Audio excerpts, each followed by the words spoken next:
All right, I'll use the little one. I'll defer to the mic. Good. Okay, let me call to order the Fox Canyon Ground Round. Is the speaker on? Can you hear? Okay. Let me call to order. Yeah, well, that's always a choice. I'm playing games. Let me call to order the Fox Canyon Groundwater Management Agency meeting for June 24th. If you'll please rise for the pledge. Supervisor Bennett, if you'll lead us, please. Hand over heart, ready, begin.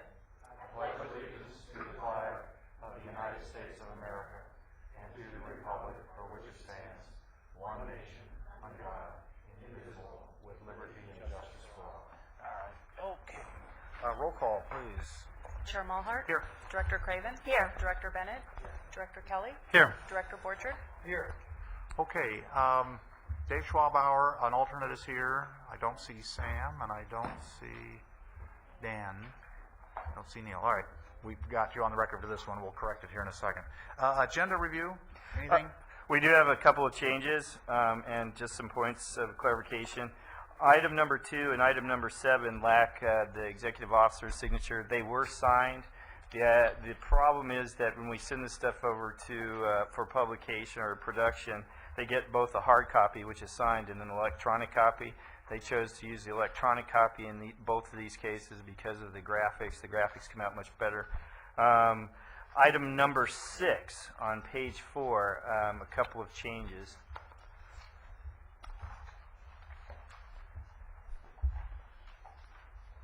If you go down to the 4th line of item number 6 on page 4, you'll see that it says $125 per month. That should read $150 per month. And at the end of that sentence, in parentheses, it says capped at $725. That should be stricken. Okay. And finally, on item number 7, as the report seems to read that the amount of $25,000 that we're requesting is just for the facilitator. That is not the intent. The amount of $25,000 is for all of those activities associated with supporting the Oxnard Plain Users Group. And that's it. Okay. Any other changes with those amendments to the agenda?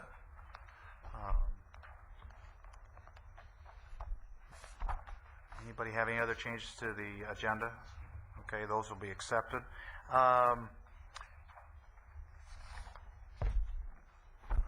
Let's see. Public comments. Anybody have anything for the GMA board that's not on the agenda? Henry.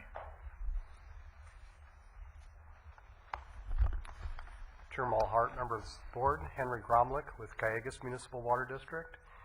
And I'm here to address the issuance of a water well permit to Placo. As you recall, there was at the moratorium the question of grandfathering 2 pending applications for groundwater wells in the Las Posas Basin at the time your board was considering a moratorium. And one of those was for a new well for Placo. I want to thank Jeff Pratt, your executive officer. We had close coordination as he was considering the various issues that involved this well. Of course, as a practical matter, it's a matter of concern for us to be trying to develop a basin plan in a groundwater basin that's overdrafted to see any new groundwater well that is irrigating acreage that was previously unirrigated. When we found out about the permit, our board requested that your executive officer and agency counsel come and address our board. I want to thank them. They did a good job in terms of explaining their reasoning. But in terms of the future, I think when there are ministerial actions that so clearly go in a different direction than the GMA board is trying to go in terms of protection of the resource, it seems to me that there might be policy issues that might bring this to a larger discussion. And indeed would ask your consideration of potentially agendizing this as a future board item so that your board and the rest of the GMA constituents can have the same benefit of the explanations that were provided to Cayugas on this issue. Okay. All right. Thank you. Anybody have any questions for Henry? Okay. Anybody else have any items for the board that are not on the agenda? Okay. Let's see. Board comments, anybody? Mr. Chairman, today we're going to get presented some issues regarding the basin boundaries within the agency. In the absence of a complete and definitive solution presented today or soon, I think we need to consider moving the moratorium we established for the Las Posas area to the entire agency until those basin boundaries are adequately and properly defined. It's placed both regulators and constituents in a difficult position, not knowing where they're going.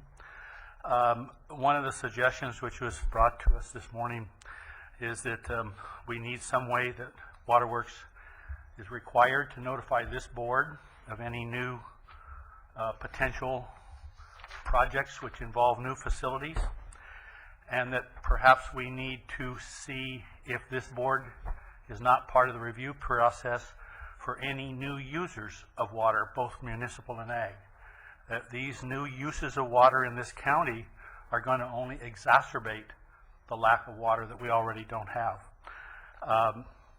And I look forward to seeing perhaps us look at this perhaps as a board action or whatever the chair would choose. But I think that we have not taken the initiative at the board level to assume the full responsibility as we should. We've left it as a ministerial issue, and I don't think that fully allows the public to have input into these processes as they develop. Thank you. Is it possible on the next board meeting to put an agenda item on dealing with the permitting process of wells to include a review? Let's make sure that in the permitting process that they go through with the county, that there's some check and balance with the GMA, and take a look at that. And Mike, I'd ask you to get with staff following the meeting and define what you want, so it's not totally wide open, but let's come up with some task or how you want that agenda item to be brought up, or Thank you, how Mr. you want Chairman. it to be incorporated with an existing item. But let's go ahead and put it on the agenda as necessary so we can debate and have the discussion. You guys okay with that? Our next meeting will be September? No, July. We're Oh, dark in this is August. still June, isn't it? Yes, and you're supposed to be on a cruise. I'm when the ahead of boat is myself. burning. No, it's already burned. So let's do that for next month. And Mike, I'd ask that you take the lead in how you want that discussion agenda item, okay? All right, anybody else, any other board member? All right, let's move to item number 1, approval of minutes. There's one change before I call for that. Dave Schwabauer pointed out to me that he was at a major portion of the meeting last month and came in late, and he didn't get put on the record, so we'll add that. With Okay. the one change, I would move the approval. Okay, motion to approve? And a second. Any objections? All in favor? Aye. Opposed, hearing none. Okay. Informational items. Good afternoon, Chair Mulhart. But by the way, before you get started, just for the record, I know people have asked me to do this meeting in 15 minutes. I made the determination long before I came in and that we're not going to do this in 15 minutes. I don't think there's any possible way we can go through all these items. So we'll just work our way through. But what is your drop dead time? 4:30. 4:30. Otherwise, she gets a sheriff's escort to the council meeting, and I don't want to have to answer for that. So there's a lot of stuff on today's agenda. We'll just keep moving along, and I'll needle you. And as long as Rob doesn't come up, I think we can make the schedule. Should we reorganize some of the agenda order? Are there any particular items that? No, we're going to beat her time because I think all of us will fall asleep. But just if you watch the clock, we're not going to get out of here in 4 minutes. So. Okay. Chair Mulhart, board members, members of the audience, Gerhard Hubner, Watershed Protection District. I'll be providing this report today. Item number 2, work plan update. I don't have a PowerPoint presentation. This will be verbal. As you can see, you have a staff report in front of you. I'll be focusing in on several of the tasks that are noteworthy. Specifically, we are working under task number 1, the Irrigation Efficiency Program evaluation, working through some of the irrigation efficiency filings and forms that have been submitted. In your board packet, you can see there's a summary of telephone poll concerning the high IE percentage, so I won't go through that bar graph, but that is provided for you today. Under item number 2, we continue to work through our unpaid pump charge account collections, sent bills, and we're working through that, and you can see the percentage of time that our agency's engineering technician, how much time that's consuming. Under task number 3, on the unreported and unregistered well issues, we did send the 71 certified mail return receipt letters to the property owners. This, again, is also consuming about 20% of David Pinaro's time, and we're working through that issue. Under the flow meter calibration program, as you know, in the May meeting, you approved the tiered structure, which resulted in more than 86 letters being sent out. We're waiting for the July 1st deadline to pass, and again, we're getting quite a few calls, as you can see by the percentage of David's time. Under task number 7, the credit issue, Brian is working diligently through that. He presented at the last TAG meeting. He will do a similar update, and we'll start working towards the policy issues with that at the SAG meeting, which is scheduled for tomorrow. With that, I'll be happy to answer any questions at this time. Okay, anybody have any questions? Yes, as I was reading information about irrigation efficiency, Yes. it's obvious to me I don't understand completely how that works, the 200% and all that stuff. I don't want an answer right now. I'd just like staff sometime to schedule, just somebody to come up and schedule 15 minutes with me and make sure I understand how we apply irrigation efficiencies, and so that I have that background. Thank you. We will be happy to do so. We'll do that. Okay, anybody else? All right, item number 3. Afternoon, Chair Mulhart, directors. For the record, Brian Bondi with United. Could you pull a mic up a little bit? Thanks. Sorry about that. For the record, Brian Bondi with United and Fox King and GMA. Item 3 is our monthly update on the Las Cosas Basin-Specific Management Plan. There's two components to this item. Brief update on the user group meetings, and also a discussion on tasks that are in progress. At the last board meeting, I briefly mentioned the ongoings of the May Las Cosas Users Group meeting. You probably recall that those meetings happened the morning of this board meeting, so there was not much to discuss at that point. You now have a complete summary of that meeting in your agenda package in the form of meeting minutes and other documents that were an outcome of that meeting. Excuse me, we have the report of this morning's meeting, or we have the report of The last May month? May meeting. The May meeting. Right. Just briefly, during the May meeting, there were 3 main items that were covered. I provided a technical summary update presentation about the relationship between the shallow aquifer system and the deep aquifer system.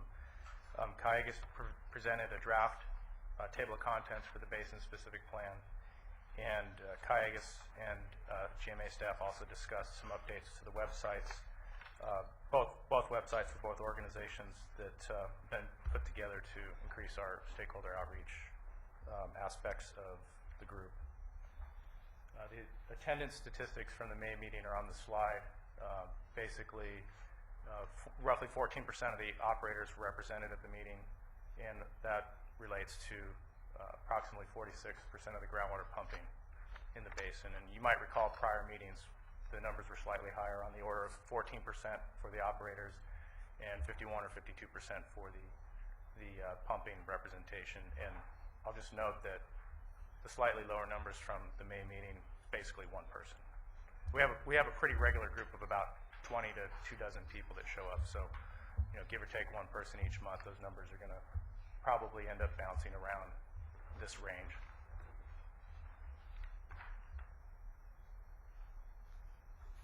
This morning, we had our June users group meeting, and the two main items that are noteworthy with respect to the basin-specific plan was a second discussion about the draft outline that was presented in May. There was some additional discussion about that. I envision that the group will continue to discuss that outline and make changes and modify it. It'll be a work in progress. And we will also work towards fleshing out that outline into an actual written document over the coming months. The second element that was discussed today was basically a schedule that Cayugas has put together, and we actually have that as a handout. Miranda can provide that to you if she hasn't already. And this schedule basically is a first cut by Cayugas at looking at the sequence of actions that are going to be required to flesh out this plan over the coming months. And you'll see that this schedule does go through December. Again, that's a first estimate. We expect that this schedule will have to be revised and updated as we go through the process and potentially extended as necessary. Task updates. We've been tracking a number of tasks related to the basin-specific plan. I'll just roll through these real quick. The first item up there, the project management plan, the schedule, that's what we just discussed, the handout that you just received. The basin-specific plan, table of contents, again, those are items that the group has been working on and will continue to work on. TAG and SAG are receiving regular updates from me. I'm doing my best to provide them with a summary level presentation regarding the ongoings of the user group and the basin-specific plan, as well as provide them copies of the user group work products, so they're staying informed. The technical tasks that I'm working on with Dr. Bachman and GMA staff are ongoing, and progress is being made in those areas. And there's 3 items under stakeholder outreach that I'll note. Last month I mentioned that the GMA updated their website to include a summary of Emergency Ordinance D and the Las Posas basin-specific planning process. Cayugas has or will be developing a similar website. Their website will include more information, including all the documents that are produced by the user group and references. And again, the idea there is that folks who can't attend the meetings have another outlet for interaction. And the second item is related to this. Cayugas will be preparing a letter to send to property owners in the basin.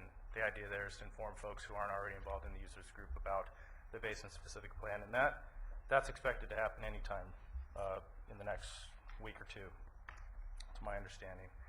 And lastly, there should be an article published in the Farm Bureau's monthly newsletter that talks about this users group as well as the Oxnard Plain users group. Hopefully that'll generate some additional interest from stakeholders who aren't currently participating. That concludes my update. Are there any questions? Okay, any questions? Okay, anybody in the audience have any questions? Okay, thanks, Brian. Item 4. Hey, you're already here. I'm still here.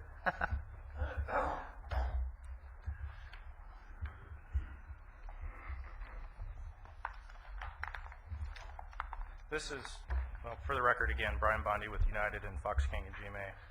Item 4 is really contains two separate items in one, so to speak. We're going to talk about our agency's boundary, and that's the line on the maps that you see that defines the territory of the agency. The second item we're going to talk about, or subtopic, is related to the boundaries of the groundwater basins that lie within the agency boundary. We want to cover the history and describe our current status with respect to both of those sets of boundaries, discuss some concerns related to both the agency boundary and the groundwater basin boundaries, discuss some possible solutions, and receive some feedback from your board. So let's start with some definitions just to make sure we're all understanding the same thing. When we talk about the agency boundary, again, that's the outer boundary of the agency that defines our jurisdictional territory. And the enacting legislation for the agency describes that or defines that as all lands overlaying the Fox Canyon Aquifer. When we talk about groundwater basins, we're talking about this concept here again in enacting legislation, a geologically or hydrogeologically defined area containing one or more aquifers. I like to think of the analogy of your kitchen sink. You've got two basins in there. They're two separate areas. That's what we're talking about here with groundwater basins. These are areas that have their own inputs and outputs like a bank account, more or less, and act as independent functioning units. And to illustrate that, again, this red line here, or boundary, is what we're referring to as the agency boundary. The shaded areas within that have different colors are one rendering of the various groundwater basins within the agency.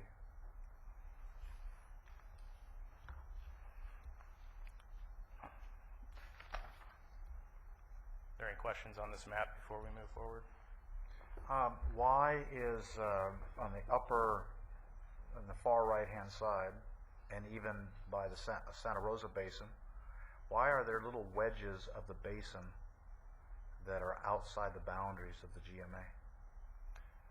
It's a good question. The simple answer is those groundwater basins do extend beyond the agency's jurisdictional territory.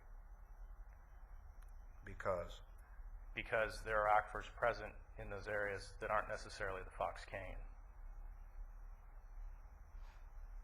See, the agency boundary, the red line, is based on geographic extent of all lands that overlie the Fox Canyon aquifer, which is just one aquifer among the many that are in this area. From an impact standpoint, take the Pleasant Valley Basin or any one of those that go outside the parameters of the Fox Canyon. Does operation outside the boundaries of the GMA within the boundaries of the basin impact the basin within the boundaries of the GMA? That's certainly a possibility. It's not something that we have evaluated in detail, but that is one concern that I will be raising in my presentation when we start thinking about whether or not it's time to look at updating our boundary. When we enacted the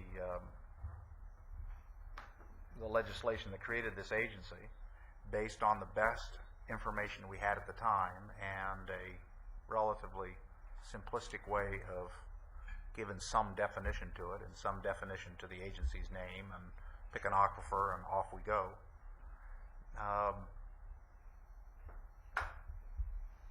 There is a possibility that the impact of activities outside the boundaries of the Fox Canyon but within the boundaries of the basin impact what's in the Fox Canyon, because we also have territory that's outside a known basin but within the boundaries of the GMA, even though we're not showing that there's an aquifer below that. How's that possible? To answer the latter part of your question, the typical definition of a groundwater aquifer includes this concept that it can transmit water to a well. So although you may have geologic materials here, for example, in the Camarillo Hills that are permeable, they may not be saturated, in which case, technically speaking, they're not an aquifer, and so you would exclude them from your definition of a basin boundary. They would not be included within the basin. You could not put a well in those areas, presumably hit water and produce it at an economically viable rate. Okay. So rather than creating an island in the middle of our agency, they just took a position that it's a continuous line from top to bottom, even though there's really no water in that area? That's what it appears to be the case back in 1982 and 83 when the initial agency boundary was adopted. The later renderings, and I'll get into this more later, the later update to the agency boundary eventually included some information about the outcrop area, particularly in this area along the north side of the Las Posas Basins. Camarillo Hills and Las Posas Hills were identified and depicted in a later version of the agency boundary. Okay. Within the, and you may be getting into this, so I may be jumping ahead, and if I am, you just tell me to wait. But for us to change the red line requires legislative relief from Sacramento. Stop me if I get beyond my means here, Al. But yes and no. No, if we're extending the boundary simply to include areas that we now understand to have Fox Canyon Aquifer underlaying it. Okay. And here's where I need Al's help. If, for example, we were going to come out in this area or this area and talk about expanding our agency's boundary and the Fox Canyon is not present there, that's where I believe we might get into a legislative matter. Okay. But but for us, from an administrative standpoint or from a strategic standpoint, to manage our area of responsibility, to define the basins and put boundaries on the basin, we can do that. We have the authority to do that since it's internal to, and it's part of a management process of managing our individual basins. That's a fair statement? Yes, in terms of the groundwater basins themselves, I didn't see anything in our enacting legislation that prohibits us from defining those basins. In fact, our enacting legislation does not define their geographic extent. It only provides names, does not provide a description or a map or a reference to another map. And again, Al, correct me if I'm wrong, but I believe that's fully within our purview to do the technical analysis required to define these boundaries in between individual basins. Okay, all right. Mike? Brian, at a presentation, and I've forgotten whether it was the SAG or the TAG, the gal running LAFCO now gave strong indication that she had full authority to be proceeding on this. Is that true or not true? You're speaking about Kim Ulich with LAFCO, and I've actually spent quite a bit of time working with her over the past weeks as I prepared this item for your hearing. And she has confirmed with me that from their perspective, LAFCO's perspective, it's fully within our purview to define these basin boundaries within the territory of the agency. Well, she was in the process of perhaps doing a realignment cleanup project and was hoping that any of those issues were going to come through her quickly so they could be carried as a group. Is that not still true? The issues that were known at the time were brought to her attention. I believe she consulted with staff, was it late 2008, sometime in 2008, regarding... Right. They were going through their sphere of influence determination and was conferring with us, and I think most of it was primarily focused on the external boundaries, if there was some area of boundary adjustment on the external. I think that's what we're talking about today, are we not? Right now, this is external boundary. I think we're talking both, internal and external, correct, Brian? They're interrelated, and the sphere of influence update most likely will result in adding a sphere of influence in this area to incorporate a portion of the Forebay Basin that extends outside of the agency. To answer your question, Dr. Kelly, more completely, I think Brian said, and distinctly, the internal boundaries she wasn't concerned with, but they will exert their any influence they have on any external boundary adjustments. Well, that was the impression I had. But in answer to a question from Mr. Hubner, she directly answered that people could both ask to get in and get out. And it could be citizen stimulated rather than just this agency stimulated. And that was a question Mr. Hubner asked, how do people get in? And she answered in the affirmative to both directions. I believe that's correct. I mean, certainly LAFCO is a public entity, and citizens can certainly bring issues or concerns before them. Okay. All right. Anybody else have any other questions? Continue. Did we fully answer your questions, Dr. Kelly, about LAFCO? Okay. All right. So I want to break this presentation into two distinct segments. The first is about our agency's boundary. The second will be about the groundwater basins, simply because there can be some confusion when you start talking about both at the same time, and hopefully I can try and prevent some of that. So I'm going to go through a little history here. A little bit we already covered, so I'll try and do it quickly.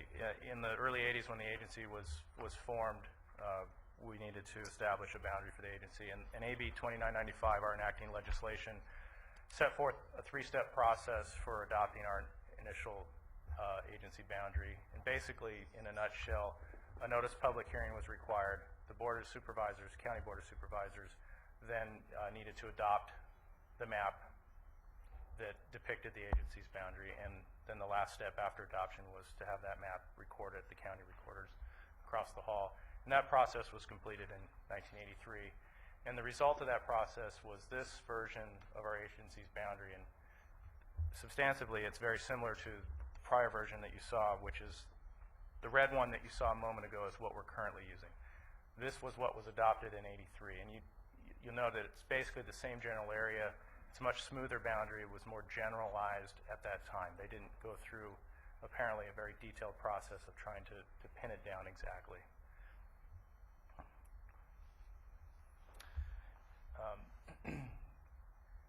The enacting legislation does provide procedures for us to follow to update our boundary. And basically all it says is that the board may adjust the boundary by following the same procedures used to adopt the initial boundary. And in 1991, the board approved a new boundary in June of 91, the GMA board. That boundary apparently was not taken before a public hearing and the Board of Supervisors. It was later recorded in 1996 and again re-recorded in 2002. The only difference between the 96 and 2002 recorded maps was that the 2002 version was basically re-recorded because they had intended to include some information about the outcrop areas, and so those were added in 2002. But the agency boundary itself is identical in those two versions of the map. So this map, basically, I've just overlaid the 1991 version of the boundary in red. This is the one that we're using today.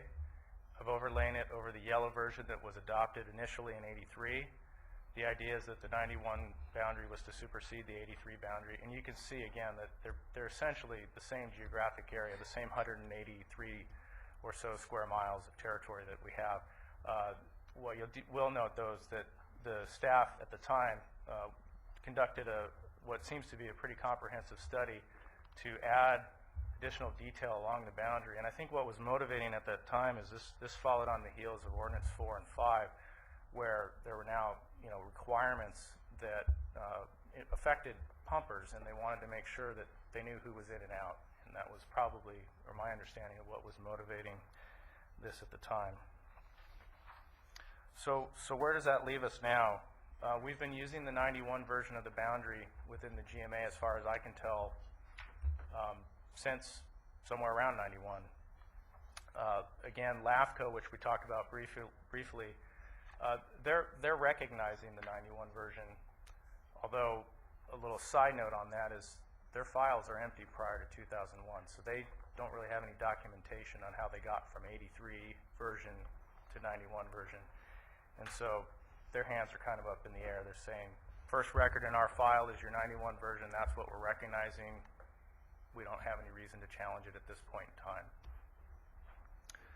So what are our uncertainties with our current situation? Well, the first question is, was there a public hearing and Board of Supervisors adoption?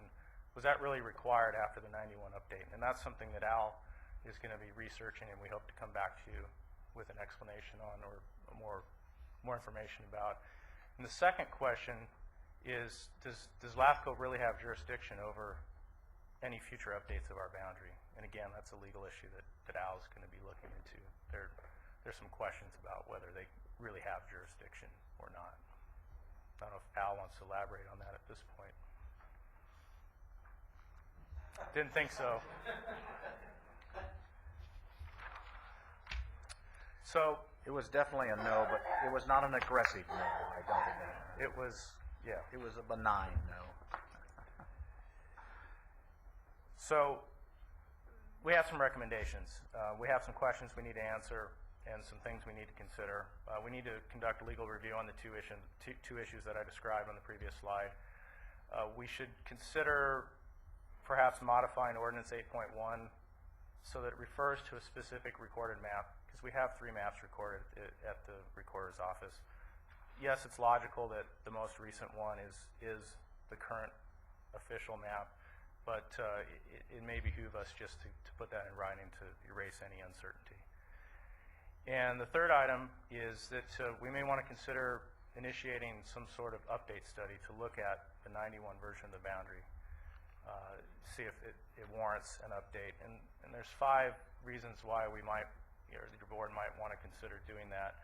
The first one is just simply stated, it's been 18 years. There's been a lot of wells drilled in the last 18 years. USGS completed the Rasa study, which you may have heard of. A famous geologist named Dibley has done a number of geologic maps in the area in the early 90s. So there's new information out there that we could look at and review the agency boundary and see if we recommend any changes.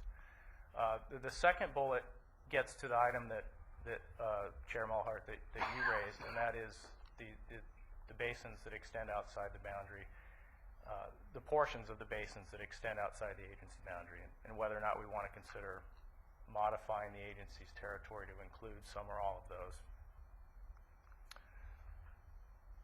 We have some other boundary issues as well that we may want to consider dealing with if we were to perform an update.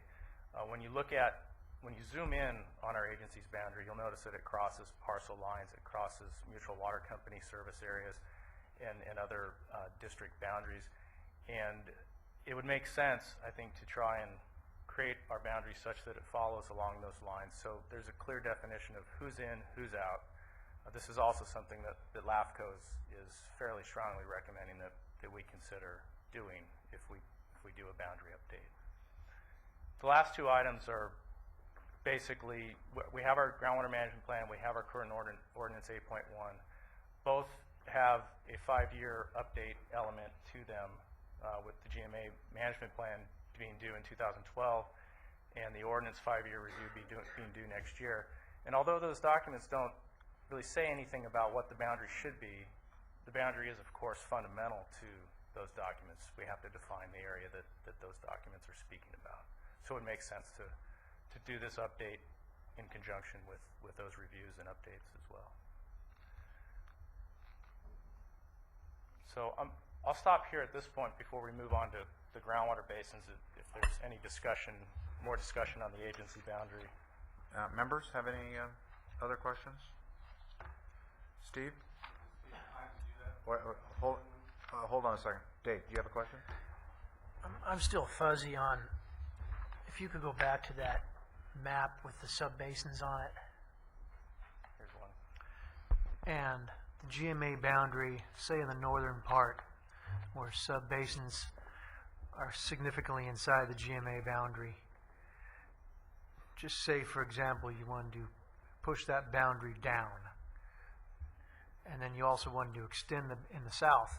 And the PV boundary, you wanted to extend that boundary south to encompass the whole PV basin. Are those 2 different things within our purview or not? The first item I believe you asked about bringing this part of the agency boundary inward to meet up with the north end of these subbasin boundaries. Just saying if you want to do that, for example. I believe, and Al, correct me if I'm wrong, that we could go through that process because basically what we would be doing is reinterpreting the extent of the Fox Canyon Aquifer. And again, that's what our enacting legislation defined the agency's territory to be based on, the extent of that aquifer. And so what we would be saying there is that aquifer doesn't extend beyond these basin boundaries. I understand I'm just making an example, but just, there's an issue where if you wanted to move the line in that way, for some reason, you think we could do that. Now the second question is, if you wanted to move the line down to encompass the whole PV basin, can you do that? Again, I think that's more likely to be an issue where we would be extending our agency boundary beyond the limits of the Fox Canyon Aquifer. And technically speaking, the way the legislation is written, that would not be allowed. Correct. Our jurisdiction is tied to the physical location of what's referred to as the Fox Canyon Aquifer. So in order for this board to move that line south, it would have to determine that those lands overlie the Fox Canyon Aquifer and not some aquifer not within Fox Canyon. It's my understanding that and maybe I'm just mixed up on this. I thought the Fox Canyon groundwater aquifer was comprised of all of these subbasins. No, they're two separate, related but separate concepts. The red line basically is the current best mapping of the extent of that single aquifer, the Fox Canyon. There are other aquifers that both overlie and underlie it, and in some areas, those other aquifers actually extend beyond the limits of the Fox Canyon. So there are water-bearing materials out here that can produce water to wells. They're just in aquifers that are not the Fox Canyon. So do we potentially open ourselves up towards interpretations of depth? That's a possibility. The way I understand your presentation essentially is, can we go through the process of redetermining what the boundaries are? The answer is yes, but we have to go through the process. And the process is spelled out in detail as a public hearing process, a Board of Supervisor process. LAFCO has indicated they'd probably weigh in on the process, but it'd be a full-blown process. At the end of that process, if you get concurrence from everybody involved, you probably can move the boundaries, except in those areas where it's clearly defined by the Fox Canyon. And I think what really went on, I wasn't there when, I've been around a while, but I wasn't there. I think what they did is they took the most common aquifer that we knew at the time, the Fox Canyon, and we made a tactical decision to say, okay, the Fox Canyon. What we've found over time with the USGS, our own analysis, is that it's really multiple aquifers layered, and some go outside the boundaries of the Fox Canyon, some stop inside the Fox Canyon, and all those aquifers are threatened, not just the Fox Canyon. So in that sense, we would have to go back to the state, get them to modify the language from the boundaries of the Fox Canyon and come up with some other generic language that says the boundaries ought to reflect the aquifers below the defined area. What that language is, I don't know, but even that process would require legislative relief. It would require a public process. I assume the Board of Supervisors would weigh in on it, and I'd assume LAFCO would weigh in on it, and the public would clearly weigh in on it. And whether you can get all that done is a big if, but that would be the process you would have to go if you wanted to change the boundaries. And I think from a logic standpoint, if there's aquifers outside the Fox Canyon that are impacting what's going on in the Fox Canyon, we ought to figure out a way to mitigate that impact. How we do that, I don't know, but that could be a lengthy and detailed process. This really could be a multi-step process where, for example, say we come up with a good reason to extend the boundary in this area because we believe the Fox Canyon aquifer actually does exist out there. That could be one type of change that could be more or less, I'll use the term slam dunk in a relative sense, because our legislation allows us to do that. We could go through the process, work with LAFCO if they have jurisdiction and do that. The second piece would be those areas that you described where the Fox Canyon doesn't exist, but we want to extend the boundary because we want to have control over groundwater management because it's affecting things elsewhere within the territory. That would be the second type of boundary change and would follow all those other elements, Chair Mulhart, that you described with the state. Yeah. So we could break this into two components. Yeah, if we decide to go down that road. Right. Now that's just our outer boundaries. Yes. And the next thing you're going to speak of is the basins, defining the basins. Yes, but okay, I'm sorry. Oh, Steve, do you want to speak to it? Yeah. Yeah, there are a couple things I'd like to say here. One is that this issue is in the current groundwater management plan. You know, we recognize it was an issue a couple of years ago. And one of the areas that Brian was pointing to right here is causing, which one? The red button. Okay.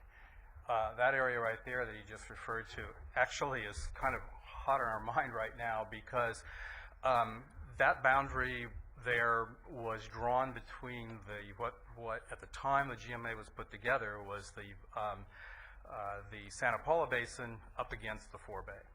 And so that was the boundary. It was considered to be a fault. the Oak Ridge Fault, or a branch of the Oak Ridge Fault.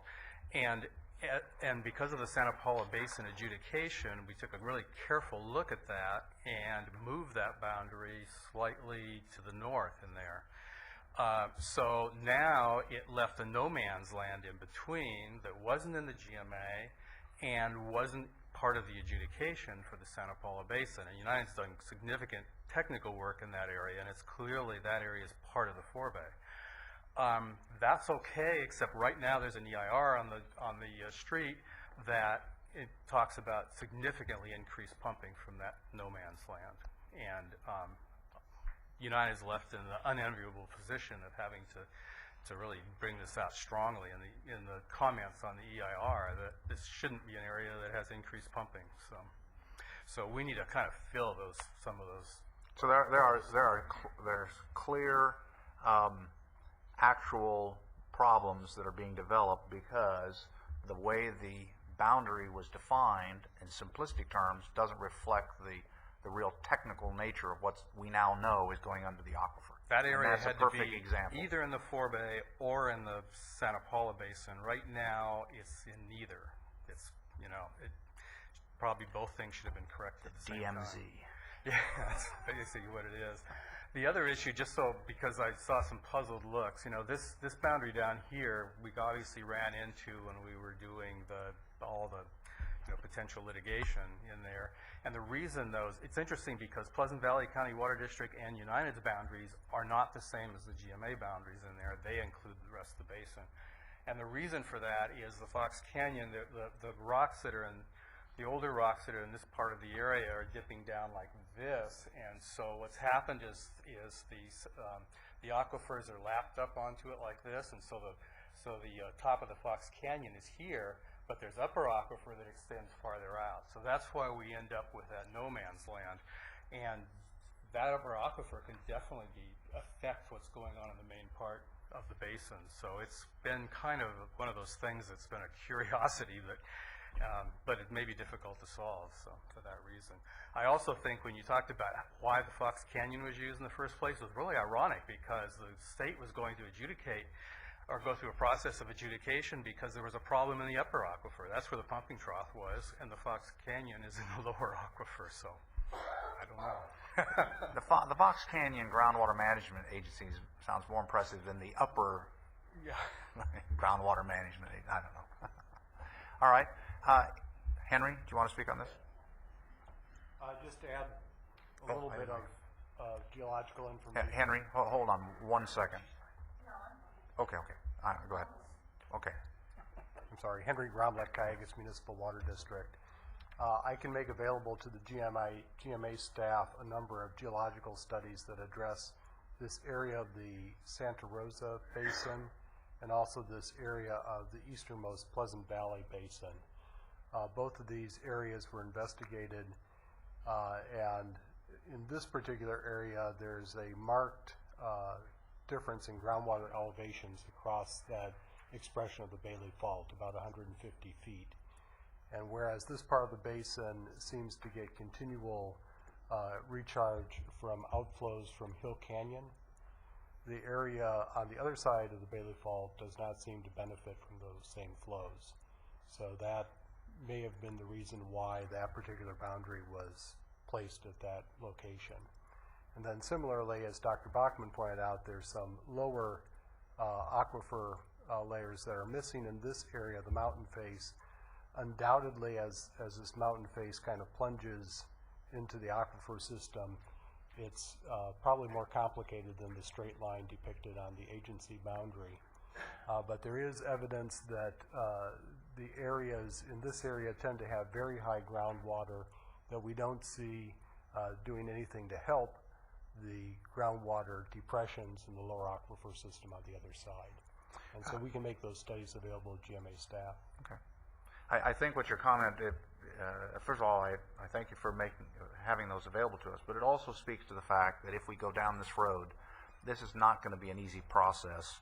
There's going to be a lot of debate of why it was in and why it was out as we go through the process. So, okay.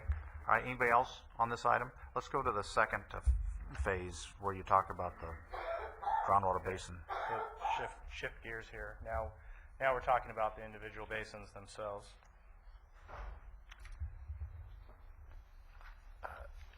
So another bit of definitions here. What does our enacting legislation say about groundwater basins? Not a whole lot. It provides a textbook definition of what a groundwater basin is, and it refers to some of the groundwater basins by their name, but it doesn't provide a map or a reference to another map that says, here's where they are. In ordinance number 8.1, we have a definition, again, of what a groundwater basin is, and it basically is the same definition in AB 2995, and that's the one we saw at the very beginning of the presentation. But it goes on to say that our basin boundaries are defined by reference to a recorded map. The problem with that is that, unfortunately, none of the maps that have been recorded show those groundwater basin boundaries on them. They only depict the agency boundary. So basically, our current situation is we have no official map of the groundwater basin boundaries for this agency. To sort of exacerbate that situation, it would be a simple matter if we had something that we thought was official and we could bring to you and say, here, let's go record this and make it official. The challenge that we're faced with is we have multiple versions of the basin boundaries in the various publications that the GMA regularly publishes, including our website, our annual report, and our groundwater management plan. And I'll just run through those real quick so you can see they're not just simple differences on a theme. They pretty much run the gamut. This is what you would find if you went to our website. And the notable items here are that the basin boundaries go all the way out to the agency boundary.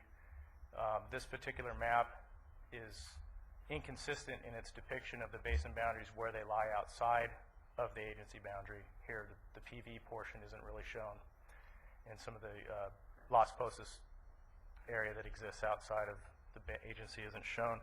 And they don't show the areas within the agency where there's outcrop and we have unsaturated aquifer materials that technically aren't part of a basin. This is a figure from our annual report. It's sort of a hybrid. It does show one of the outcrop areas. It includes another basin that we typically don't talk about, the Mugu Forebay Basin. And it does show the Las Posas basins going all the way up to the agency boundary. Some other nuances, but in the interest of time, I'll ignore those for the moment. If you go to our management plan and look at plate 1, you'd see these blue lines depicting basins, and just the highlights here that Las Posas is all one big basin. That's probably the most notable difference on that. And the forebay isn't differentiated as its own basin. If you go to figure 3 of our management plan, you'd see this version, which is probably, well, at least from my perspective, the one I'm most familiar with. And it's sort of a hybrid of several things. This is based on the USGS RASA study, so arguably it's based on the most recent technical evaluation of the basin boundaries. And you'll note that, again, we're excluding the outcrop areas along the north side of Las Posas, Camarillo Hills, Las Posas Hills, and we do show where the basins do extend beyond the agency boundary. So, anyhow, moving forward, there's a number of possible options for dealing with this situation of not having a set of official basin boundaries. The first one, which I'm not recommending, would just be to simply change the ordinance and remove the reference to the recorded maps. That would get rid of the issue of referring to something that doesn't exist. But that doesn't really solve the problem. The problem is that we need something that everybody can look to and refer to that shows these basins. So to me, that's not really one I would recommend. The second would be to initiate a study, and at the conclusion of that study, after having gone through TAG and SAG and stakeholder process, go ahead and adopt the map, have the board adopt the map, and get it recorded. That obviously could be a very lengthy process in terms of time. The third option would be to simply record one of our existing maps. Not recommending that necessarily per se at this time because we have the multiple versions. We would need to go through a stakeholder process pick one, basically. And option 4 is basically, it's the best of both worlds. It's a combination of options 2 and 3 where we say, look, let's take the basin map that the most number of people can agree on as being the most technically accurate set of basin boundaries that we have right now, and then at the same time initiate a process to review that set of boundaries and put a time frame on it for a potential update. And that, to me, is sort of the best of both worlds. You get something on record that people can work with, but you're also initiating a process by which we're going to review that and come back and change it where it's warranted. One last note, I would recommend that under options 2, 3, or 4, if we move forward with one of those, that we consider updating Ordinance 8.1 so that we have a provision for changing these boundaries. Currently, the ordinance says nothing about how you go about modifying the basin boundaries. And all I'm really recommending here is just a simple one-line change the ordinance. This is something to the effect of the board can change these boundaries through adoption of a resolution, something like that. And that's essentially it for the Okay. groundwater basins. Anybody have any questions before I go to the board there? Anybody, any questions? Under your 4 options, I think there's really, we need to consider a 5th option. And the 5th option, in my mind, is the external boundaries of the GMA. If we expand those boundaries, we go through the process and we justify it and we have all the bazillion and one hearings that we do, there are people that are currently not affected by the GMA now will be affected by the GMA. That's a major possible hit, all right? Inside the existing GMA, everybody is essentially playing by the same rules because we've used a macro management philosophy and we haven't really gone through the process of managing on a pure basin by basin basis because of these problems, okay? So what I would propose as option number 5 is that we we go through the study. I would agree with option 2, where you go through the study and you come up with a single map. You define the basin and you not record it. It's not a recordable event. It's a management tool, and therefore it gives us flexibility to move it as we find out more things 10 or 15 or 20 years from now. We have this problem in my mind today because we created a simplistic view of the GMA to satisfy the state, to create an agency, to get on with the process of managing. We've been doing it for 25 years, and I think we've been fairly good at it. And we recognize that we really need to do this. I don't know if they had that same mindset 25 years ago. In that 25 years, we've brought on a highly technical team. We've gone through a USGS study. We've got monitoring wells. We've done public works programs where we've got interagency. We've managed the basin. And in 25 years, we realized that we need to take a look at the outside boundaries. That is a very difficult process to go through because of the way it was created 25 years ago. So my sense is I don't want to create another unintended consequence for the follow-on team that's going to run this thing 10, 25 years down the road.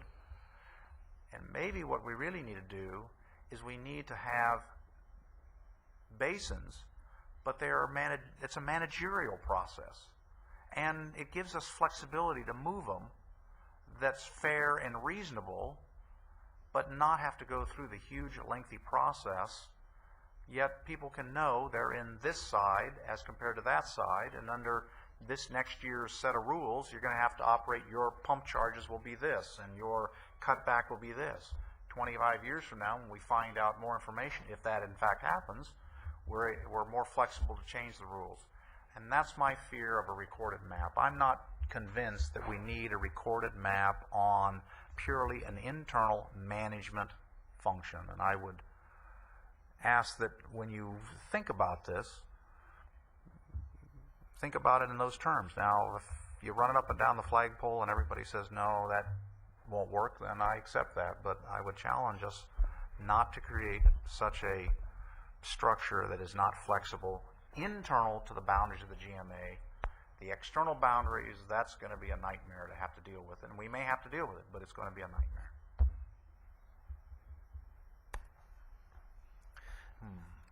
I see where you're going with that, and I think I do agree with you. I could see getting tied up in this whole boundary issue for years and not getting any work done. And there's clearly a lot of housekeeping type work. I call housekeeping. I'll get to later when we get to that work plan, but it makes a good deal of sense what you just said. We have a Fox Canyon GMA boundary, and theoretically we have an overlying consensus about management of the groundwater in that boundary that, you know, we all are in understanding that it's an overdraft. We've got issues here that we've got to deal with. And so perhaps it's incremental fixes of the ordinance to tighten up things and not get bogged down in this sub-basin management boundary issue. And let's fix up or tighten up the agency basin boundary. I'm getting mixed up myself. The agency boundary, the overlying boundary. I think I agree with you. I would argue, I have nothing against the county, having lived here all my life, paid county taxes. I have nothing against the county, and I have nothing against LAFCO. But I don't want to create a monster that I have to play Mother May I every time we need to manage our business. And I don't know if recording the map creates that Mother May I. And if it's purely a management process, I would argue that it's a management process. And it's not a LAFCO issue, and it's not a county issue, because I haven't changed the size of the football field. I'm just organizing how I want to play the downs on the football field.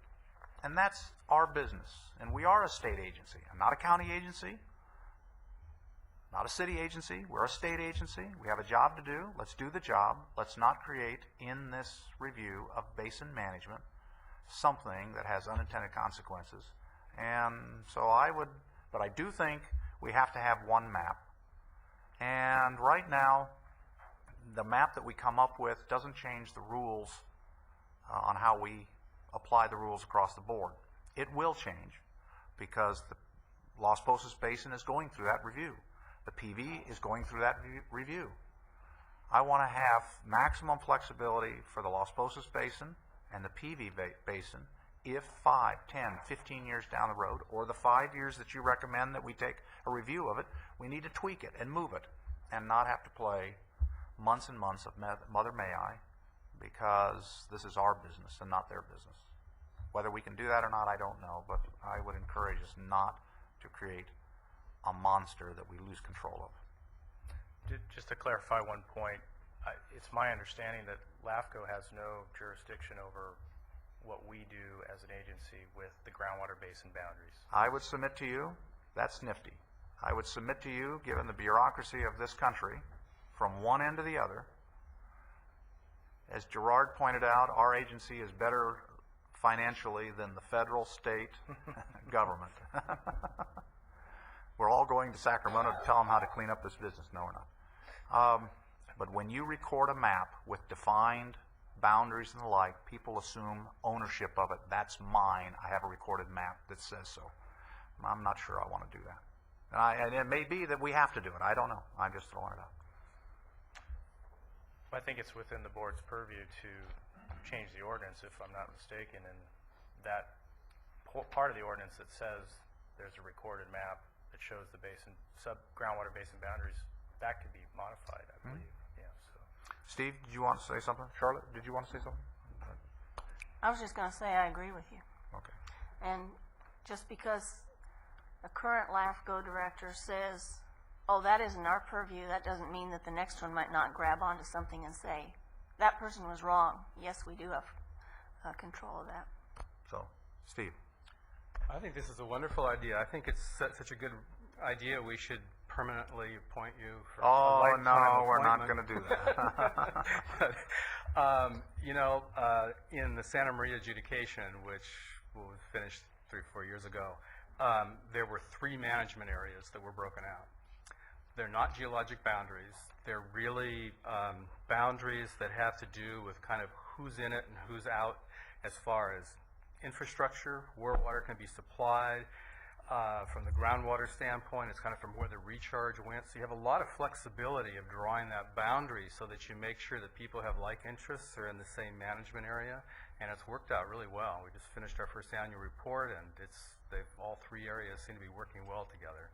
So that would certainly solve a lot of problems here about, what's the geologic criteria for having this here rather than 100 feet over there, So Okay. I think I can see it solving problems. Steve? I just want to point these things out. Number one, I certainly support the idea of keeping flexibility so that you can change things. You don't have to go back to the state. You don't have to. So flexibility within the sub-basins makes a lot of sense. Two things I would like to point out. I would like to make sure as we look at this, maintaining this flexibility, and whether we actually record a map or not. You're talking about something that's going to have a big economic impact on a lot of people once these rules start to come in. And I want to make sure we're on sound legal grounds.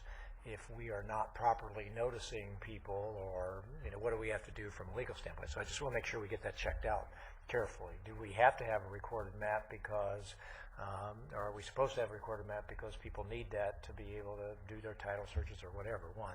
Two, just with the issue of LAFCO. LAFCO regulates government agencies. LAFCO doesn't regulate boundaries within those government agencies. I mean, LAFCO regulates the city of Ventura, but they don't regulate whether the city of Ventura, has this is industrial zoning and that's, residential zoning, et cetera. I'm not overly worried. I don't mind still trying to have ourselves keep flexibility, but I don't think whether we record the map or not is going to change whether LAFCO has this ability, because these are not agencies. LAFCO can regulate our outer boundary because we're a government agency, and they were created to try to bring some common sense to all of the overlapping special districts and cities and all that stuff out there. So I'm not myself overly worried about them controlling inside. I like to have that flexibility inside.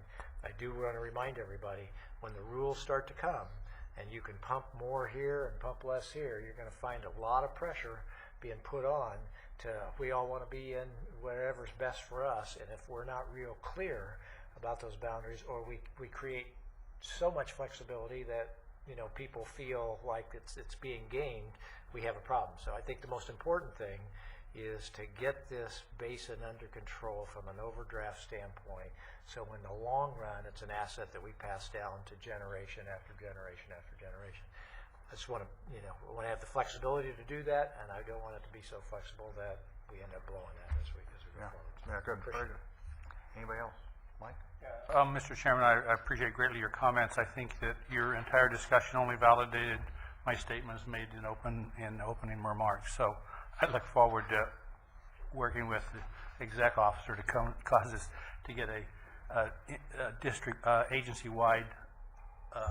I think the error we made was, as Supervisor Bennett said, we made a sub-basin decision, and that has caused the exact scenarios that you were discussing, where you have people who are on the margins between the two joining units having, through no fault of their own, having non-conclusive decision-making. And it's perfectly good and honest people are having a debate over this.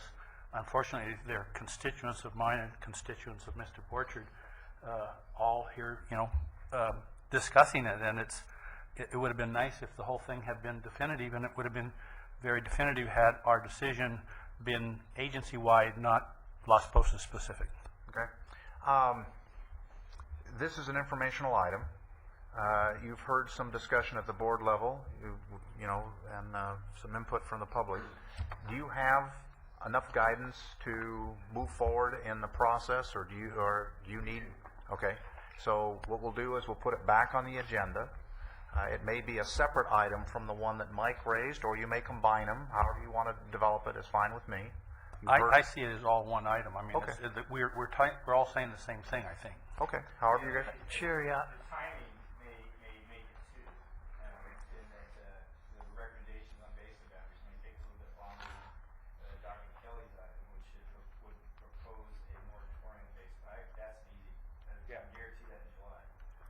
Okay. I would say that the extension of that moratorium, the ordinance D, would be something we do pronto next meeting. But firming up that exterior agency boundary is really quite critical as well. And I think probably we need to draw in some of that expert water lawyer resource that we said to ourselves that we would do. We touch that base as well and make sure we get all those T's crossed. Okay. You look at it, I'm not opposed to having two separate items, and it's easier to take smaller bites than to try to pack it into one issue. You've heard the discussion. It's an informational item. You have specific tasks that you have assigned to legal and others, so complete those, get it back on the agenda, and the discussion will continue. And if there's specific action item things you want us to deal with at the next board meeting, make sure it's an action item and not an information item. Okay? Anybody else on this one? Okay. Thank you. All right. Yes? I note that last time it said move to receive and file a report. This says just hear a presentation. I think we should receive and file anytime we hear a presentation. We've Okay. got some. All right. stuff If you'll to say. make a motion. I make the motion to receive Second. and file. Motion to receive and file. Motion and a second. All in favor? Aye. Opposed? Hearing none. Thank you. Mr. Chair, just for this point of information, as we're talking about a July meeting, I just want everybody to know I will not be here in July.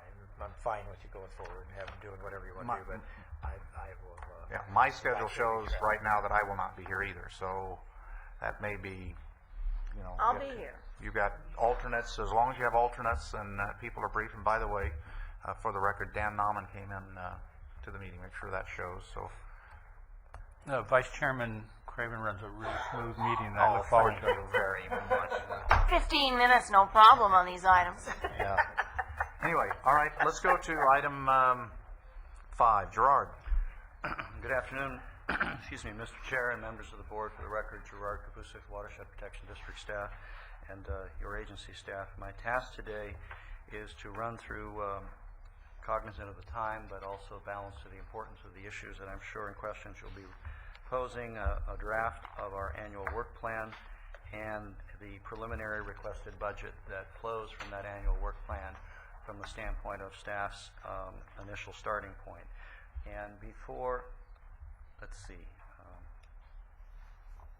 I do want to just touch base and confirm. I know that Supervisor Bennett has not seen this. I think this is your first budget hearing with us on this year. So perhaps a little bit of background on the work plan would be helpful.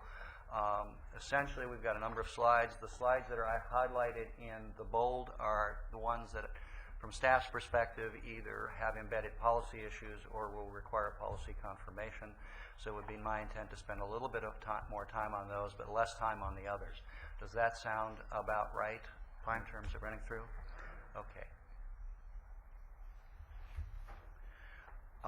The annual work plan graphic that you have, the 11 by 17, and I apologize, it's getting more increasingly difficult to get all of the information in one document, but I think it's useful to have a left to right progression of time to help us define how we did in 08-09 from the standpoint of the metrics that are in that box, and to then see how that translates into the basis of the projections for next year.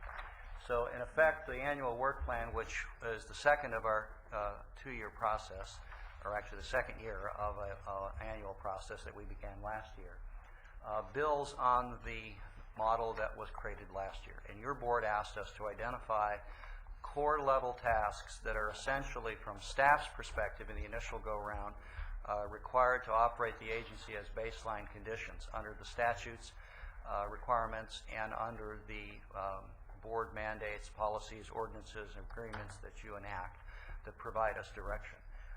So we did that, and the first part of the work plan, or what we call the Section 1 core tasks, are essentially a reflection of what those tasks will be.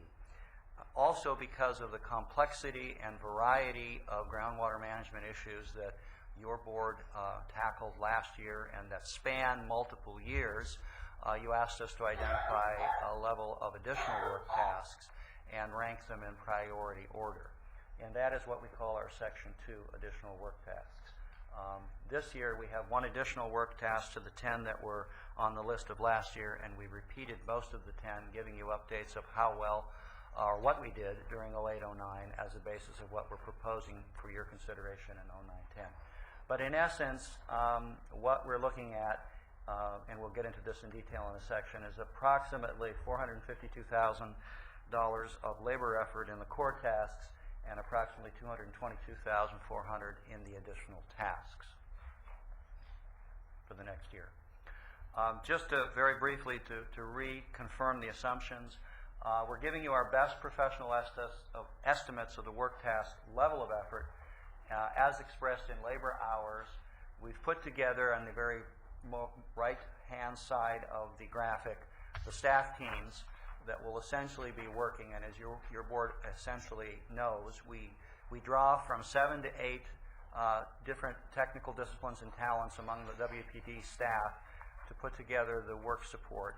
That's been augmented by your board's decision to enter to the joint technical MOU with United Bryan's Bondi's involvement, and of course legal counsel. Now, I do want to point out that while we start with the work plan, we combine everything. That is to say, our WPD staff, 50% of Bryan's time under the MOU, and legal counsel's hours.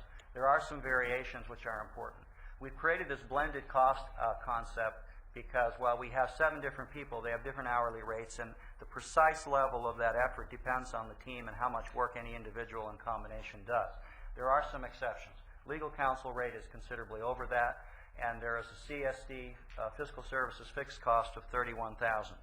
That's charged to the agency on a county board of supervisors policy of seeking cost recovery based on the size, the relative size. In this case, GMA is a fairly small portion of the PWA, so that's where that comes from. The benefit, however, is that upon Mr. Pratt's succession to Public Works Director, he is lumped into that cost. So there isn't any direct charge by him any longer after October to the agency. That's a benefit to the agency in terms of his contributions as the current agency executive officer. We do not, cognizant of your concern about over-bureaucratizing or over-regulating or over-balancing, we do not have a specific granular cost structure for each task at each hour. We are moving to that consistent, but we're doing it carefully. And so we're giving you our best aggregate estimate of the cost, both incurred this year and proposed next year. The 11 additional work tasks that are in Section 2 came about from an extensive internal staff period during the June 8th through June 19th, in which we went to what in some cases seemed to be arm wrestling matches amongst us to get to this point. But I just wanted to give you the benefit of that. And then these were, of course, reviewed with the executive officer during the pre-flight meeting. So these next couple of slides are going to summarize what's in your 11 by 17 more detail. And what I've done here is we have essentially 4 major categories in services: administrative, executive officer, strategic management, budget, fiscal and personnel, legal, and technical. Al's costs are rolled into the legal line, and Bryan's costs are distributed amongst the technical and additional task lines. But in essence, you can see the estimates that we gave you last year of 6,825 hours and the 6,252-hour estimate this year, and the rough order of magnitude at the blended hour cost rate attenuated by Al's costs in the amount of roughly 674, just shy of 675,000. Now, last year, your board only authorized, given the fiscal conditions of the agency at that point, 6,000 hours of work, but the estimate was at a 6,800 level. I'll give you an example now. We're drilling down in terms of administrative services. The column on the left is the actual hours estimates we generated last year, comparing to what is proposed this year. Significant differences, not so much in the aggregate, but in the distribution of the aggregate, is board meeting support in its entirety under the requirements of the Brown Act and various document filings is projected to take a little more this year than we had thought last year. We have included the business practice manual, which is the third item, and we've also moved the annual report preparation from technical services, where it was last year, into the administrative. But roughly, you see about 95,000 is projected in 09-10 in blended cost for administrative services in support of the core of the agency. We move now to the executive officer, strategic management, budget, fiscal, and personnel. The first three items, rows, essentially are the direct costs, and this is primarily my time, the time that I'm spending with the agency, along with Sheila, and support as necessary. And then, as you see, the fourth is the CSD allocation. So, per the county's budget development policies and the relative size of the GMA as part of Public Works, the fixed allocation charge to the agency is $31,300 for a variety of services, including the executive officer's time that are available to the agency by working with the county. So roughly it's about $52,000 in cost for these level of services projected for next year. Legal services, Al did a much more refined estimate this year than we had last year, and that's usually the case in the second year. These are his essential projections. He's projecting just around 200 hours at 190 hours, and it's a 38,000 projection. I believe in the budget we rounded it up to 40,000, which we'll get to in a moment, just for a little bit of contingency. But in essence, this provides the framework of the level of routine services in support of the actions identified. We also did move the legal sequel evaluation from the technical service column last year to this. We thought it was more appropriate. And while there are a fewer number of hours identified as it, generally the activities taken for that amount of time is the CEQA review is limited, but the amount of the CEQA review for any item approximates Al's projection. So now the bulk of the technical service work done by the colleagues that generally bring the presentations to you is itemized in this table. And a slight decrease in the projected hours from what we thought we were going to need last year versus what we think we're going to need in 9-10, and also a slight cost reduction as well. So now we get to the Section 2 additional work plan services. Essentially, these are the same 10 tasks that we identified last year with one addition. The addition, which you'll see on the next slide, is the addition of the Oxnard Pleasant Valley user group support. You can see the estimates we used last year and the estimates this year for 9-10 with the attendant cost. And you can see number 10 is the Oxnard TV additional pass that I indicated. And then you can see the roll-up. It's very close in dollar amounts to what we had identified last year, although the hours are slightly at variance. So this rolls it all up. In 08-09, we had estimated 4,500 hours of core tasks, which has the rough equivalent at 1,800 hours of about 2.5 FTEs.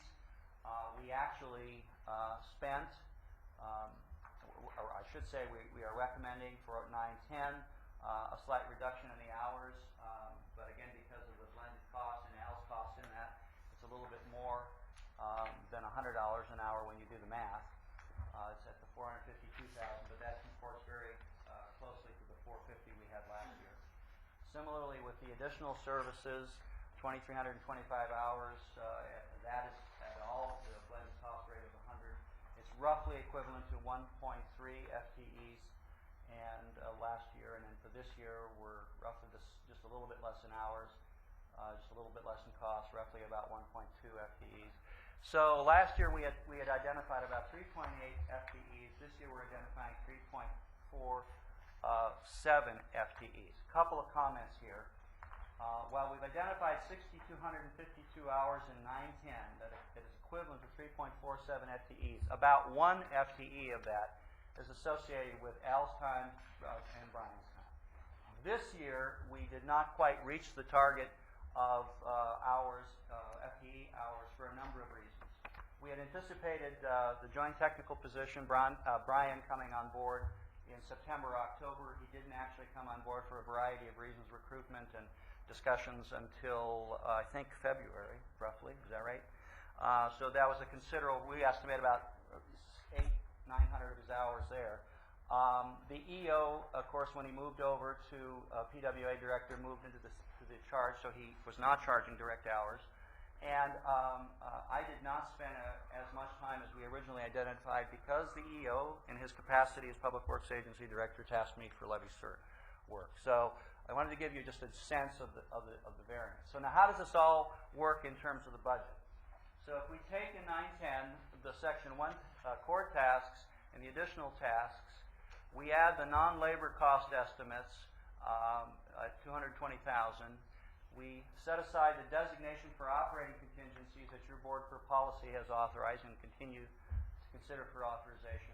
We're looking at a budget requirement for 910 of just shy of $1 million, $994,000. In 0809, the actual performance of pump charge revenue for regular pumpers and increased surcharge revenues drove our year-end fund balance up considerably, almost double from what we had projected. And I think your board is aware of the two main driving forces, the settlement agreements and the excess pumping from relating to one of those settlement agreements, triggering higher surcharge. So we are looking at a projected June 30th, 2009 fund balance of $1.5 million. For projection of next year in terms of operating revenue, and this is subject to your board's confirmation, if these assumptions hold true in terms of the number of acre feet, the interest earnings and surcharge payment proposals or estimates there, we're looking at having a total of $2.3 million available for financing in 910. And after deducting the just shy of $1 million, a projected year-end fund balance in June 30th, 2010 of $1.3 million. Now, having said that, $215,000 of that is sequestered for your board policy in a GEMS lockbox for litigation reserve. Approximately $620,000 of that fund balance is attributable to the settlement payment and surcharge. And to leave $100K for working capital, the amount available at the close of next year, if all of these things come to pass, for future year fundings is about $401,000. And your board has told us to work that amount down over several years to stabilize rates and charges. And with the addition of the increased surcharge revenues and overpumping, we've had even additional capacity to do that. So those are positive news from the financial standpoint for your consideration. Just roughly the same information is presented in the highlight table here. Just to give you an idea, your board has asked us to identify our beginning year fund balance history, and you can see its development over time. This is the first of the policy decisions we're asking your board to reconfirm. At what level should we estimate extractions? These are 4 different optional levels. For the reasons outlined, we are recommending that your board consider budgeting at 97% of the long-term mean figure, covering the period of 1985 to 2007, which is about 127,000 acre feet. Now, that is considerably higher than the groundwater basin safe yield target, but it comports very well with the actual experience over the last several years. But if your board chooses a different policy assumption, these are some options, and we would have to adjust the revenues projected next year accordingly. As you see, the projected financing sources are a combination of the extraction charges, surcharge, interest, and financing. This is just another way of depicting that information and the assumptions that we've used. This is a roll-up of major expenditures. About 2/3 of the expenditures relate to PWAC charges, and here's a significant issue I want to bring up so you understand. As we indicated earlier, about 675,000 of labor effort was identified, but only 565 of that is actually in our PWA PWAC charges. After we back out Al's time, which is in a different budget item, the legal fees, and Brian's time, which is identified in the joint technical MOU, what's left is this number. So that's why that number is different than the 675 total effort number. It's simply that we have to budget that 675 in 3 different places, and that's this is where they are. You can see that essentially the major significant fixed cost increase is the database redesign and restructuring proposal, And this is an item that is actually coming to your board at the next meeting in terms of the staff report. It'll give you a much better understanding of both the context and the content of the figure. It may appear like sticker shock in this context, but pending that discussion and board action at the next meeting, a placeholder appropriation was identified in the amount of $125. Your board may choose to fund all, some, or none of the plan at the next meeting, and we would adjust the budget accordingly. Again, this gives you a sense of the PWAC charge history backing out Brian's time and the legal counsel time. So we're roughly hovering about 2.5 to 3 FTEs of PWA folks working, augmented by legal counsel time and Brian's time. And on the basis of the hourly rate, it's just shy of $110, and you can just see how it's comported over the last 5 years. Contingency usage, we still recommend consideration of $100,000 appropriation for unbudgeted, unanticipated expenditures, which quarterly, if we need to use it, we come to you. This year we did not need to use it, but and that actually should say 0809 current year budget, not preliminary, but just to give you that. And that again is a policy decision of your board. And if that in fact happens as identified, this is how it plays through in terms of the year-end fund balance, both the elevated one at this year and then the increased funding and the slightly reduced by 200,000, just shy of 200,000 fund balance for next year. And I learned my lesson. I checked both the percentages and the figures on this one, so I think this comports well. So at June 30th, I made the mistake of saying, here I list on June 30th, I'm sorry. June 30th, 10 should be. That $1.3 million year-end fund balance will be composed of approximately 16% from GEMS, which is sequestered for your policy, 46% from the aggregate of surcharge, settlement agreement, and over-pumping payments, and 38%, which is sort of the excess of revenue over expenditures. So with that, we're asking for your policy guidance, your feedback, policy guidance, and direction to finalize the documents and bring them to you at the next meeting. I'd be happy to answer any questions. All right. Steve. What's GEMS? GEMS is an acronym for Groundwater Extraction Management Enforcement Surcharge. This was a tool that the board utilized to develop sufficient money for legal battle should one or more of our extraction management issues blow up. Thank you. We took our pump charge from $4 to $6. Two of the $2 increase went to a separate fund, so we had sufficient muscle to fight legal battles. We dropped that out now, and that's why we're back to the $4. And it was in place for about an 18-month period. And we've pulled it down because we've determined we don't need that big of a number anymore. And Gerard came up with the acronym. It was his baby. Okay, other questions? Go back a slide. Okay. Oh, back here? Yeah. Okay. Here's what he's asking for. Policy on the annual work plan and the preliminary budget documents. Obviously, the final board review, it needs to be rolled to another board meeting. Obviously, we're going to do that. But from guidance to staff on what they presented, let's just go down the table. Charlotte, what do you want to do? Okay. Steve? I support the recommendations that they have in there, and just want to add that spent a little bit of time on Fox Canyon a number of years ago, now back. I think we need all this work plan information. If you're going to professionalize the management of this basin, you have to have a professional database. You have to have all of that. So I welcome this. Okay. Mike? I'm still sitting here reeling from sticker shock, going from 5.5 to a million. So I'm having a bit of a hard time absorbing that.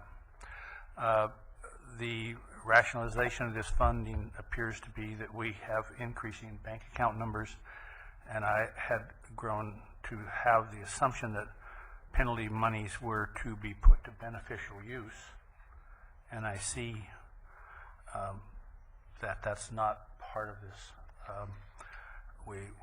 I would hope that we would be trying to put some of our monies to finding replacement water, since the penalty figures are based on replacement water cost at the time the penalty was incurred, as most of you are sure you're aware that the 725 we raised to 9.5. If you go to penalty water that's being charged elsewhere, perhaps $2,000 or $3,000 a foot would be more appropriate. But in the end, those monies, I think, in my heart, should be looking towards developing some input of replacement water, since that's the basis that the penalties are being assessed. Okay. Dave? You said you were going to be giving us a presentation on the database contract at a later date, so I won't, I had a bunch of questions about that, but I think you probably answered those later. Do you plan to get an outside bid as well? I don't have an answer for you yet.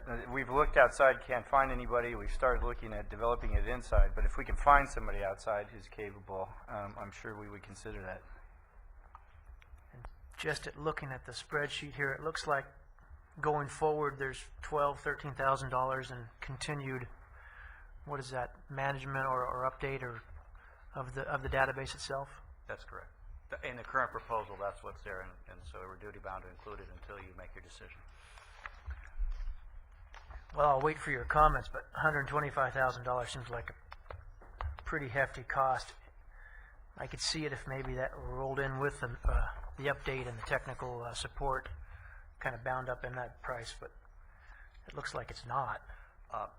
But I gather from reading this information here that you hope it to solve a lot of your kind of housekeeping issues of keeping track of over extractions and whatnot. So we do, and it's regrettable that you hadn't seen the discussion of the proposal, because we worked to get it, but it just didn't happen in time.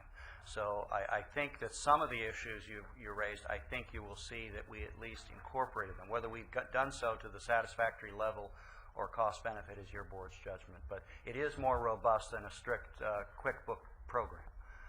It has capabilities of integration, and I think the major challenge we face is it's a dynamic environment, and we're not able to keep up with the change in the data in order to meet your board's policy. That's what we're trying to address. Now, how well we do it is up to you to assess and give us guidance and decisions. my one comment would be that in my experience in the past, agencies or groups tend to get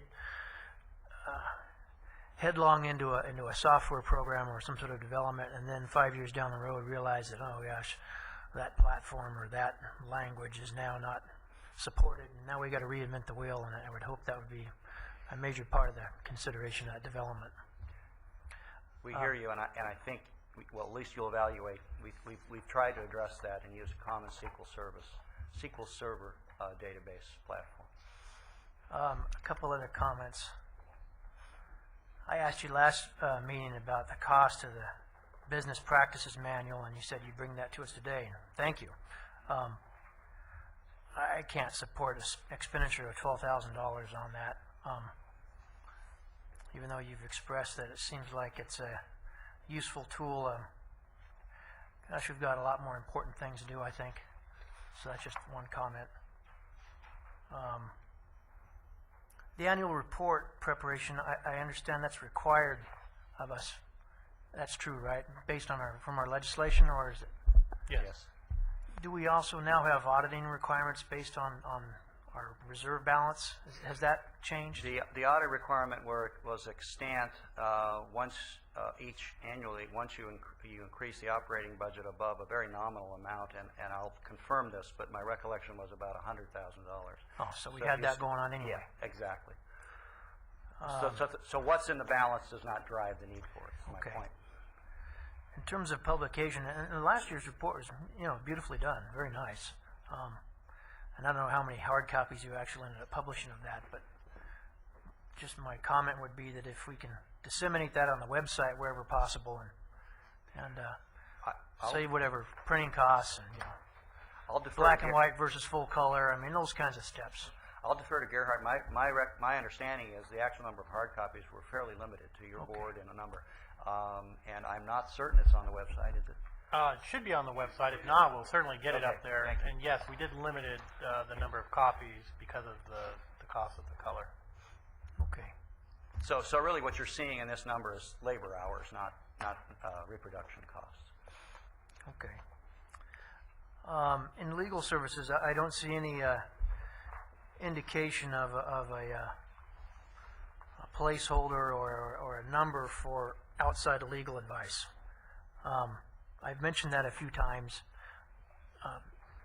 No slight intended towards Al, but in dealing with the issues we have in this agency, particularly with these boundary issues, particularly with the grandfathering issues of the 97-2 resolution, probably just in terms of reviewing our ordinance in general, I really think we ought to have a number in there so that we could get some water law advice and really be able to stand on firm footing. I've mentioned that a number of times, and I've yet to see it in any of our budgets, and I really think we need to start planning on that happening. What that number is, I don't know, but we've got $40,000 here for county services, and it wouldn't take long to hit another $40,000 with outside legal, and that sounds huge, but at the same time, if we don't get our own house in order really quickly, I think we've opened ourselves up towards a lot of future problems.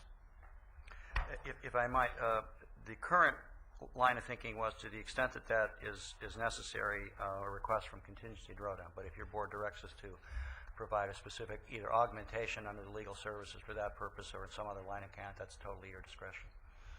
Well, that would be one way to handle it, and I guess I don't care what line it comes from. Just that it be said that I really do think we need to engage those fellows and get that level of expertise behind our documents. My other notes here. On the additional work tasks, just in reviewing these, it came to my mind that, and I mentioned earlier, I refer to a lot of this stuff as kind of housekeeping. Retroactive irrigation efficiencies, unpaid pump charges, unreported or unregistered wells, meter calibration, even Ordinance 8.1 revisions, things that have needed to be done for a long time that we're getting to. And I appreciate that, and that's important. And to the extent that we need to pay to get those things done, let's do it. I think some are probably more urgent than others. But I hope there's enough resources and money allocated here to get them done. Because it seems like some of them kind of continue to get carried forward. And I really think we need to get that stuff behind us. At some point, I would think that some of these things would then kind of become standard GMA operating procedure. We won't have uncollected pump charges. We won't have some of these issues. What I really like to see this agency is devoting a significant amount of its efforts towards solutions to our overdraft problem. Be a partner, a facilitator in these efforts to increase supply. I've hit that drum a lot here at this meeting, and I want to say it again. GMA really needs to play a regulatory role, I think. I mean, we've got to enforce the rules and policies that we have in place. We have to be the regulator of the groundwater resource, but at the same time, we really ought to be spending an equal amount of time on developing new supply. Cities, developers, ag, we all need new supply. That's what's going to continue economic development in this area, and I really think a huge amount of our focus needs to be on new supply. Oxnard and Callegas and others are proceeding in projects that are probably going to require excessive permitting and reviews, CEQA reviews and things of that nature, and perhaps those are opportunities for us to get involved and perhaps even provide some grant funds to help some of those projects get going. Even infrastructure, facility type improvements, pipelines to get recycled water to recharge pits. We have some resources here now from our penalty monies that I think could be very well spent and could show a real dedication of this agency to being part of the solution. not just a regulator, but also a major player in getting new supply happening. So I'll stop there. Okay, Mike? Mr. Chairman, I don't mean to repeat here, but Gerard, on the last page of your printouts, you have the performance metrics, 0809 completion metrics, number 3, unreported and unregistered well issues, and a statement's made here that you completed forensics, confirmed total number of unreported wells to be 70 rather than 100, and selected 25 wells as test cases. I've not heard that 25 wells were evaluated in the past, and I'm wondering what the result of that project was and how did it guide us? It's on the last page of your 4-page printout, center column, 0809 work tasks, completed, item number 3, unreported, unregistered wells, first paragraph. I've asked Rick to come up and address that. Okay, thank you, Rick.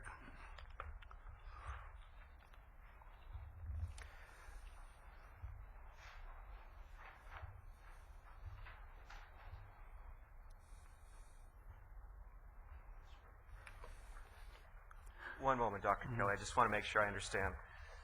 And his question is, he understands the reduction from the 100 to the 70, but 25 tested.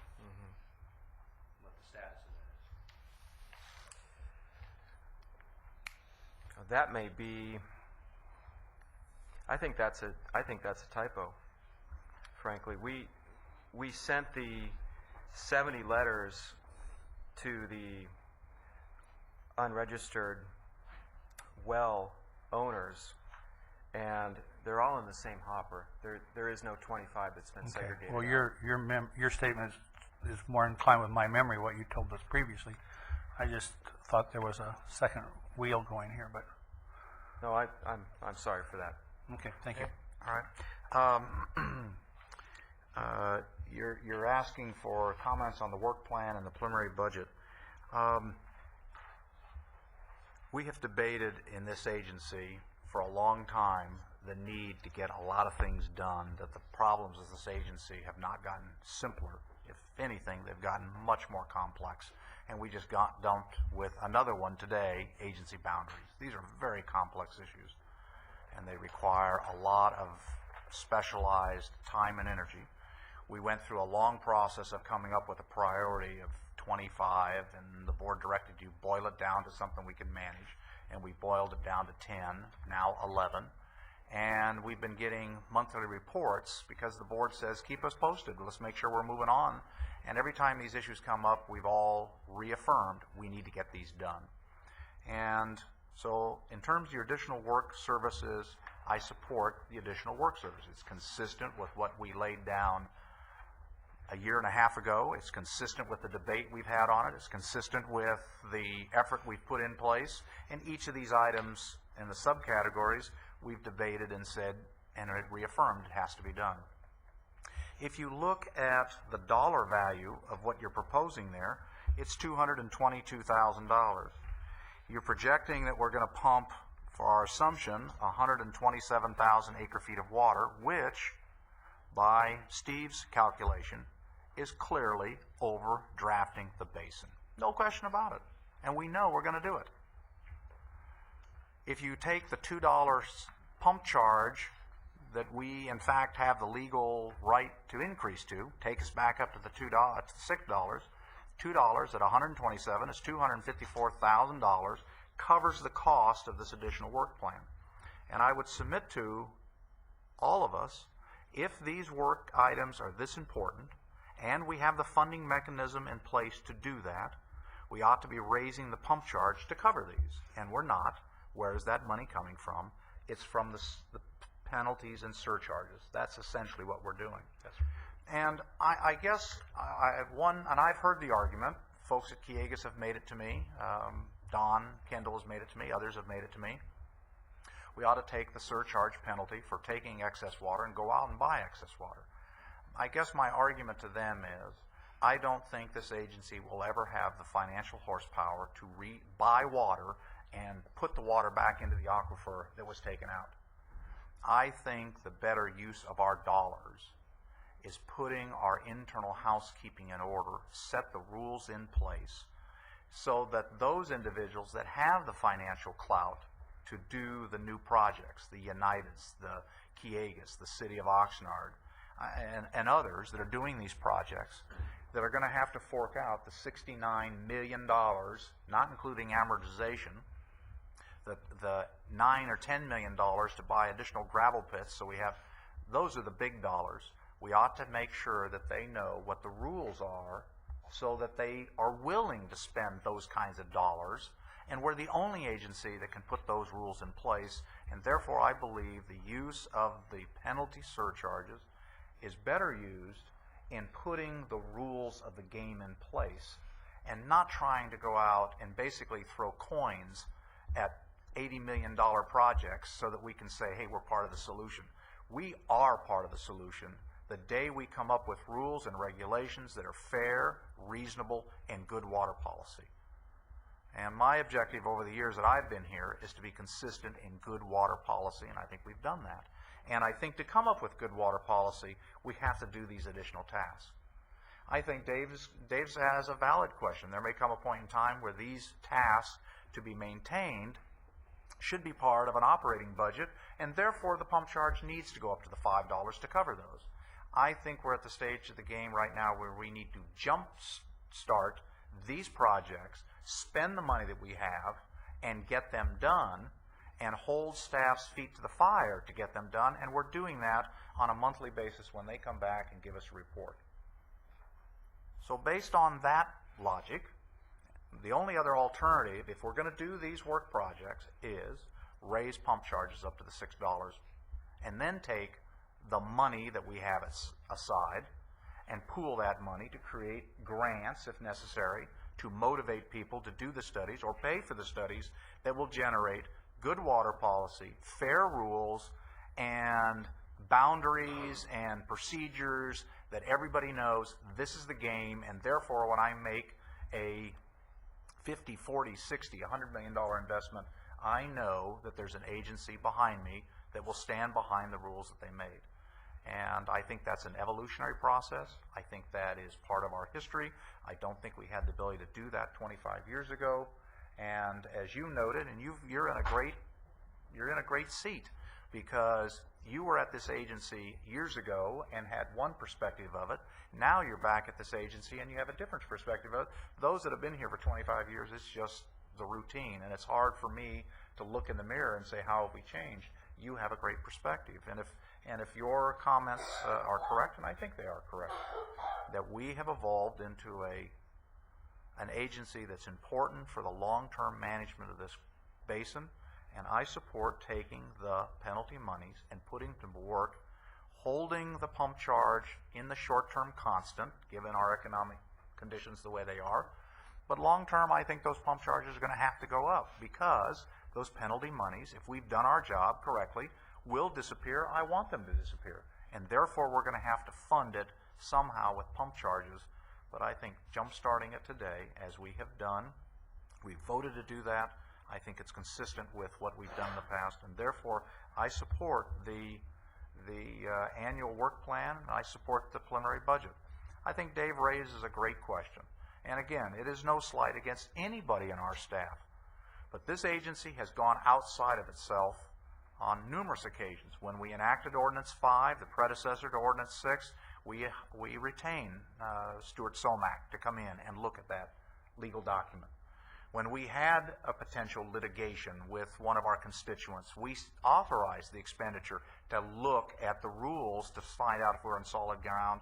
I think it's to all of our advantage, technical people as well, if necessary, to go outside the agency and get a fresh look, a second opinion.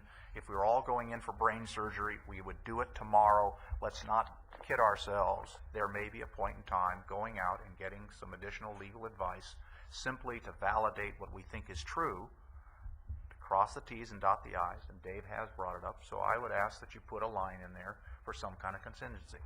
I don't know where the money comes from. You'll have to work that out, but I think it has to be addressed.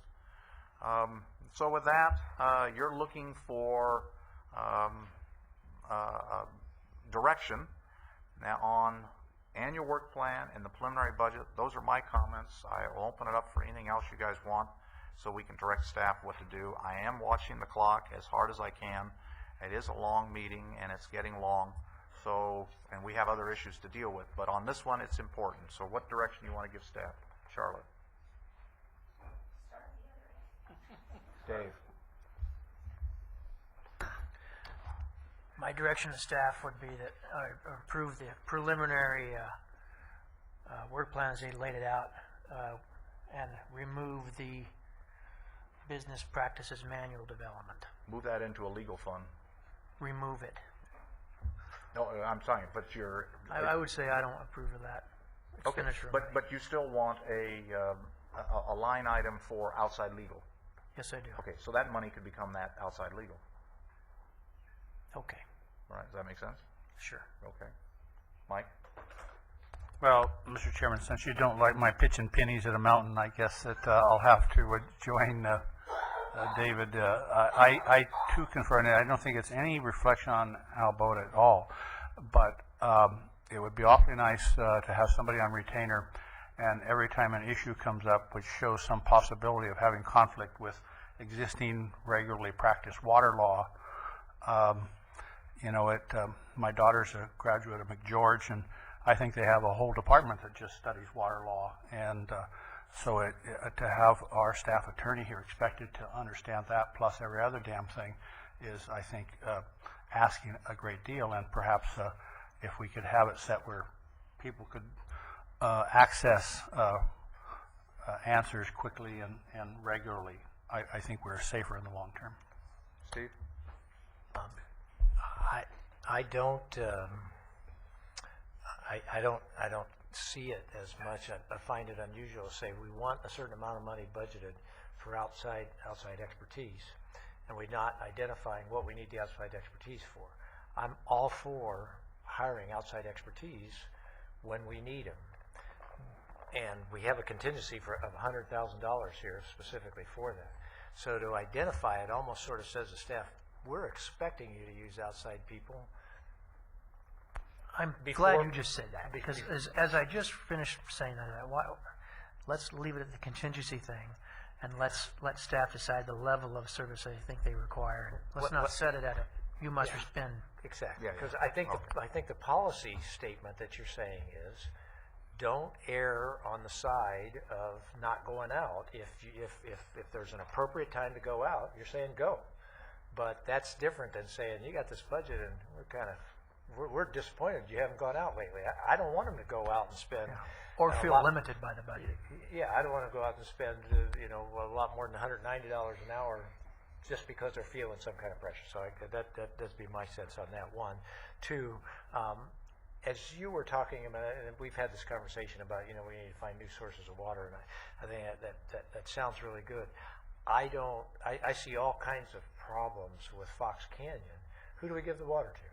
We're not going to be a water purveyor. Most of the time when people bring in new water, they get to use that water. Callegas brings in new water, United brings in new water, then they have some kind of claim on it, help on it. I don't want to be insensitive to the fact that there are efforts out there. But I think Lynn said it really well. People are going to invest the money, and the small amount of money that we're going to come up with is not going to make a material difference in terms of new water sources. But it could make a big difference if we really regulate this, get this basin under control, and everybody feels like it's being fair, and people aren't gaming the system, and the meters are really working, and we're able to make sure people aren't gaming the system with their meters and all that stuff. Somebody's going to be much more willing to invest that money in there. That's the appropriate way for us to get new water, is to have the best regulatory agency possible out there. So I very much agreed and appreciated hearing those comments. And so with that, I support the work plan as it's written at this point in time. Let me interrupt real quickly, Charlotte, but I think I've been misunderstood because it's been said twice. I do favor getting our house in order and using the penalty monies for that. After that, I favor being a facilitator. We're not going to be buying water. But I think we have a position where we can help with permitting. We have staff members who have, I think, a certain amount of expertise in doing that kind of work. And perhaps we can even donate, we can even pay for staff time to help in the development of some of that pre-work before a shovel's ever lifted. So that's kind of what I'm talking about. Good. Charlotte? Okay, I agree with where the conversation was going, and you all said it a lot better than I would have, so I'm not going to add to it. Okay. All right. Anybody in the audience? So the direction to staff is, okay, there you go. Tell me about that, taking the business practices manual out. What do you got in the business practices manual? And I can't find it on here, so where is the business practice? You said $12,000? Oh, the one cent, okay, all right. And the business practices manual, tell me about the business practices manual. Well, we've been chasing our tails a lot of time because we're reinventing policy. And what we're trying to do with the business practices manual is get your board to write it down so we can leave it to the people who come behind this and they don't have to keep retraining this. Initially, it is going to be expensive, but I can guarantee it will save you that money over time. And that's why we proposed it. And that's, so I'm not, I mean, we haven't had a motion yet, we've all talked here, but I wouldn't be supportive of pulling that out at this point in time, because that's, in my mind, part of getting the house in order. That's why we directed to have it put in. Okay. Because from a legislative standpoint, we bump into this all the time, which is, so what's the policy? What's the policy for, do you get to retroactively apply your, retroactively apply for irrigation efficiencies from the issue coming up here? What's the policy? You get it all down in writing, and our legal counsel will tell you you're in much better shape if you have that all written down there. So I can appreciate your concern about what it costs, but for me, it works. So I wouldn't be supporting the motion to take it out. I think on that one, we need to have a vote one way or the other. I'm up for a vote, that's fine. It's my fear we chase a lot of reports in this agency and fill out a lot of paper. And we have an ordinance that really ought to be guiding policy. And we have some resolutions that guide policy. And I think those are substantial. We start having too many documents with all different ways that we do things. Again, I think we get into doing exactly what Mr. Pratt says we don't want to do, is chase our tails. That's All my right. opinion. Okay, let's do it this way. I'm hearing that the preliminary work plan and the budget as submitted, except for the business services, is acceptable to the board. It's a one-issue item. And the question then is, do we include the $12,500, whatever it is, in the budget to continue with the business work plan? Is that the correct way to say it? Yes. Okay, that's the question. Let's just vote on that issue so we can keep moving on. Could I speak to that just Yes. very briefly? And that is, I appreciate you don't want to just keep piling up more and more. That's not how I see this. I see it as actually taking all those things and putting them in some kind of logical order and say, look, this policy is inconsistent with this one here. The business plan thing would get those two. So it's not necessarily creating more. It's creating something that's more workable. That's why I would be supporting it. My take on it is, in my time in the service, some of us spent time in the service, my time in the service and my time in the airline business, we spend, when there's questions, I have to go to the policy. I carry the policy in the cockpit. That's one of the required documents. And it is big and extensive, and out over the middle of the Atlantic, when a question comes up, that's where I have to go, because I can't park that piece of machinery and twiddle my thumbs. So having written policy to me is consistent with all major corporations. They all have written policies. I mean, you can't even make a taco at Taco Bell without following the Taco Bell policy formula, whatever it is. So I don't think, in the grand scheme of things, $12,500 is going to break the back of this budget. I think it's an item that needs to be done, and I think good policy is where we ought to be, and it's not that much money, so I'm in favor of it. So that's where I kind of stand on it. I'm watching the clock here. Okay, I'll make a motion to keep it in. All right, there's the motion. A second? A second. That's the motion. Any other discussion? Let's just go down the line and have a vote on it, up or down, see where we're going to go. Chair Mulhart? Yes. Director Craven? Yes. Director Bennett? Yes. Director Kelly? No. Director Borchard? No. Okay. All right. It stays in the budget. All right, do you have your marching orders of where we're going to go? All right, let's do that. Let's move on to item number 6.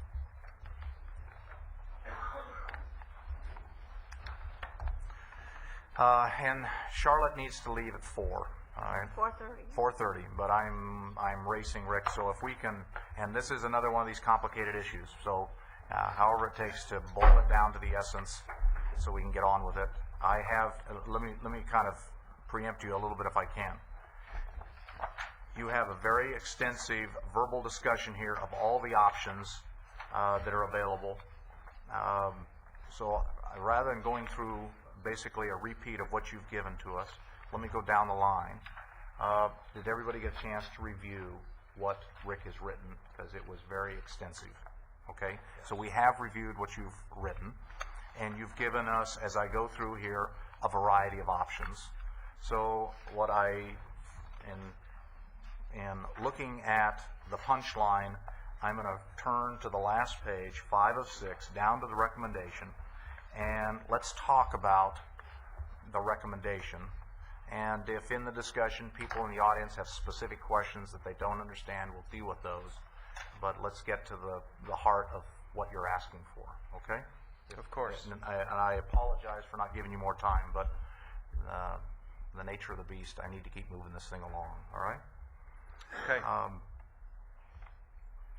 As I read it, the recommendation of the board after a lengthy discussion is to authorize the retroactive filing of applications to irrigation efficiency along with a penalty, and the set recharges is 0 for the period prior to 05, because I guess that's our statute of limitation is what it boils down to. Right, including 2005 and prior. Okay.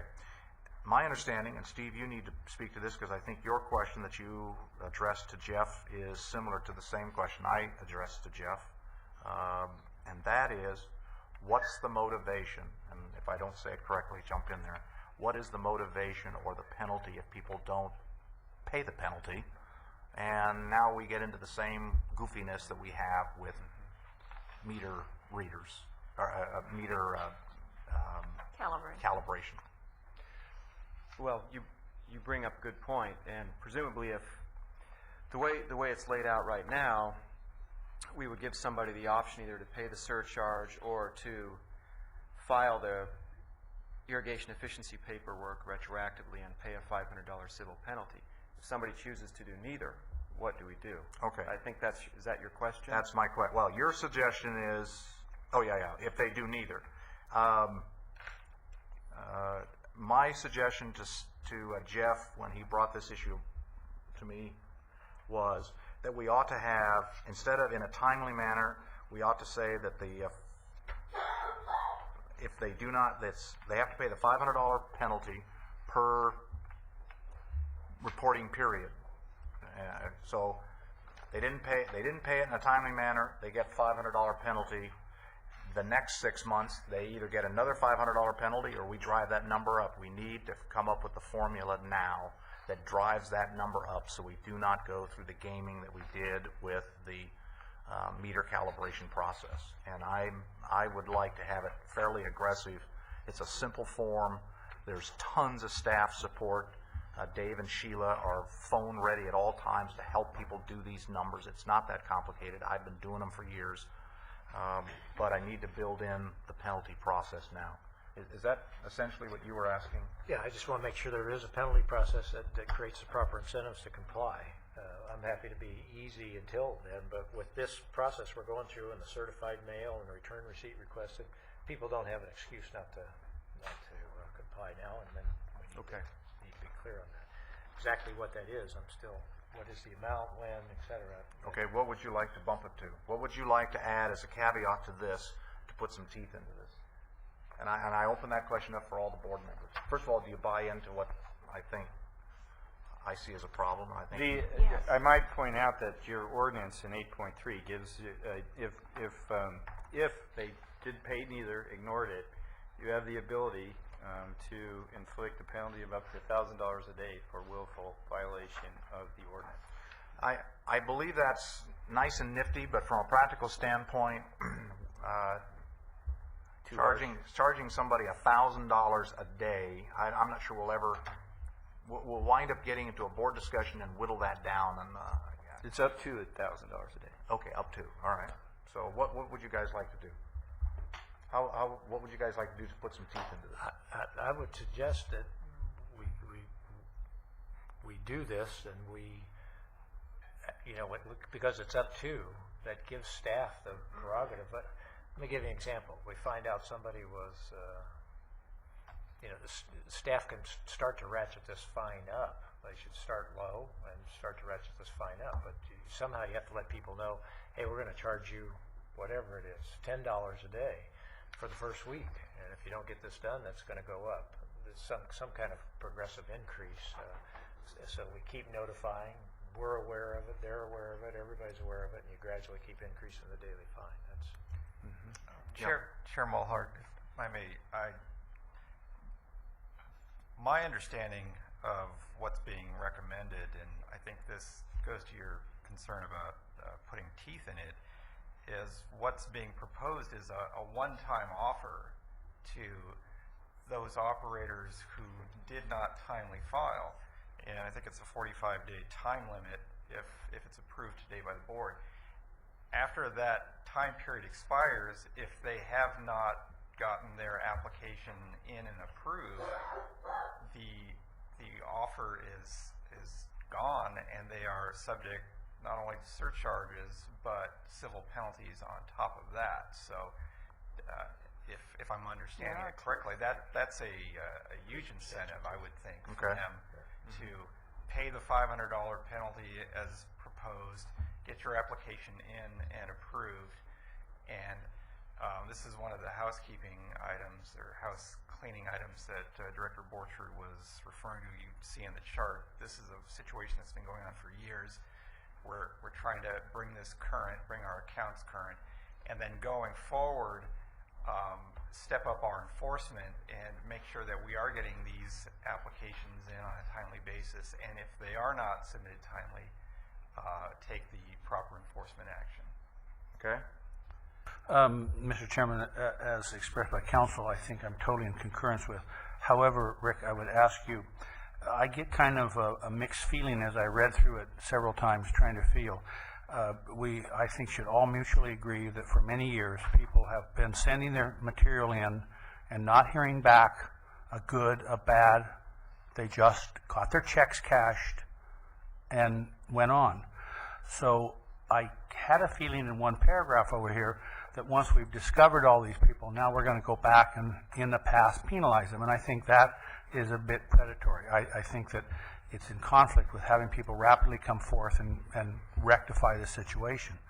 So I also look at Gerard's projection that we were going to have $50,000 in payments from over pumpers.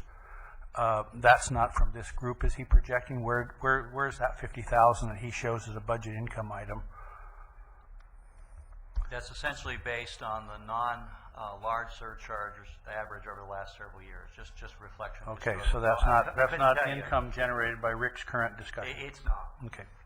So my question of you is, how do you propose treating these people once they have come on begged knee, and here they are, and then they're in the 45 days, and they paid their $500, and they're fessing up to everything. Now what are you going to do?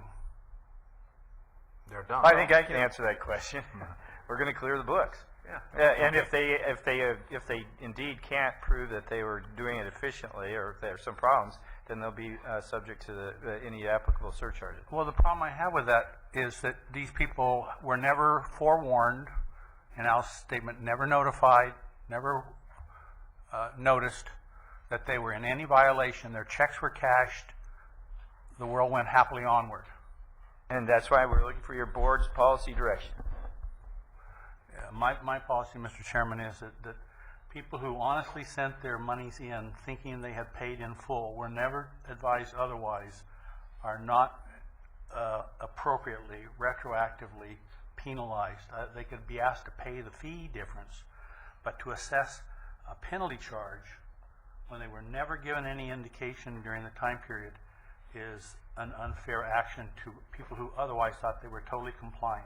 Are you referring to the $500 penalty, or are you referring No, to some no. other penalty? On page 5 of 6, It's the I fees. I get surcharges incurred prior to 2000, including 2005. Well, 2005 is going to get dropped out.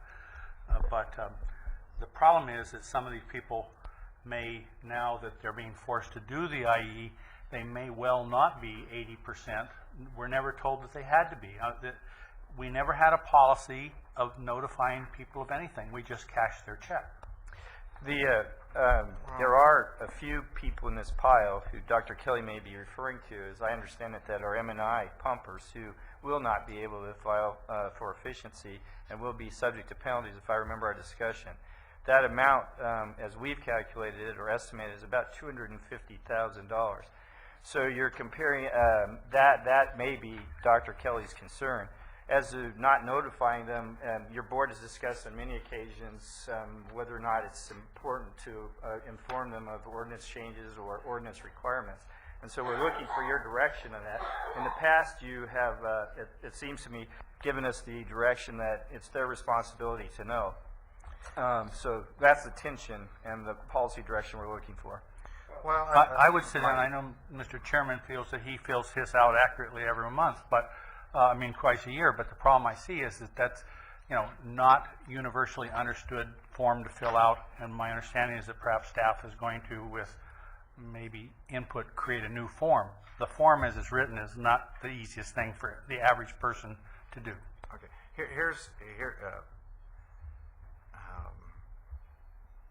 I think we need to be very careful about going down a road that says it's the responsibility of X agency to tell you that you didn't fill the form out correctly on a timely basis. I may not say it right, and I'll tell you why I believe it's a slippery road. That was one of the essence of dealing with Howling. That was one of his arguments.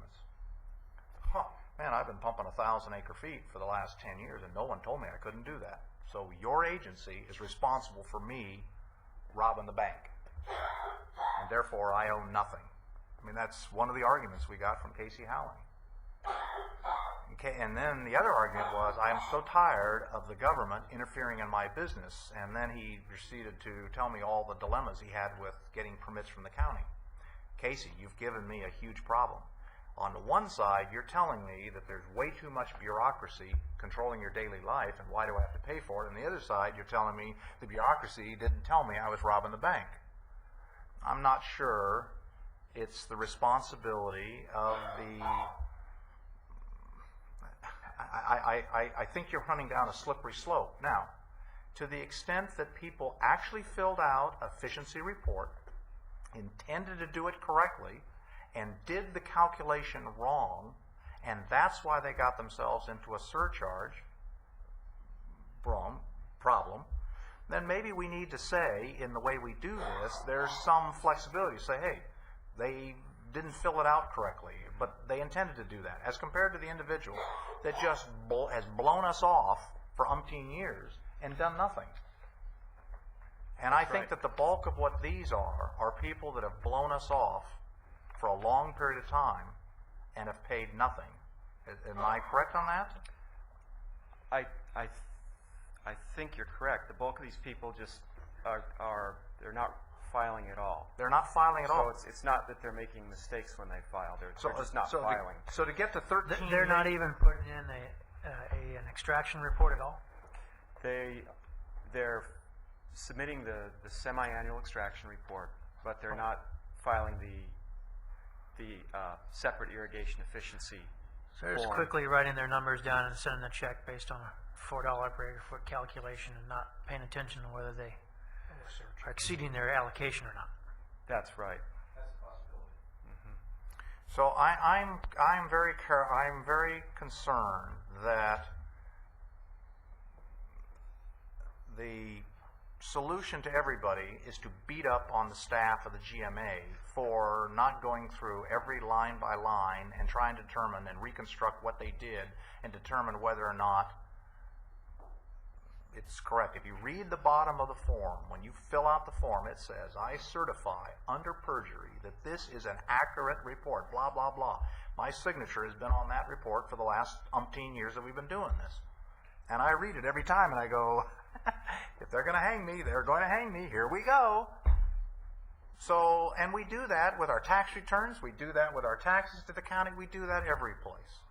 So I am really concerned, and I will tell you, it was one of the arguments that we got from Miller.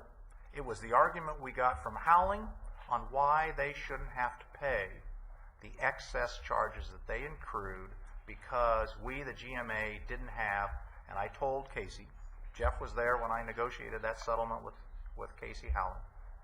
If you want us to have a bazillion and one water cops, we'll have water cops. I don't think we want water cops. So let's be careful we don't go down a slope that we can't, unintended consequences. We have right now on the books 7 million, or whatever the magic number is, I don't recall off the top of my head, but it's a huge amount of money.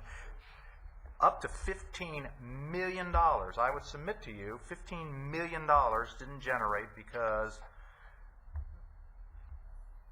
people filled out their forms and didn't pay attention to it. I submit that the bulk of that was generated because people did not report because they felt like, hey, if I report what my usage is under the excess pumping, not realizing efficiency was an option, and they hopefully wanted to hide. That's kind of my sense. And what we're doing is we're giving them a one-time get-out-of-jail card.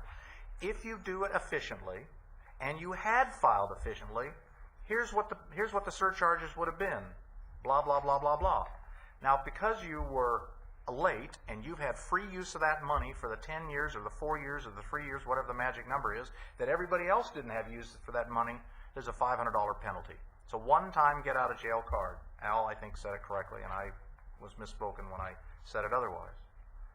When that good deal, get-out-of-jail card, is over with, we're right back to where we were before. Mr. Chair. Yeah, but I'd like to offer this as a suggestion for us to move forward.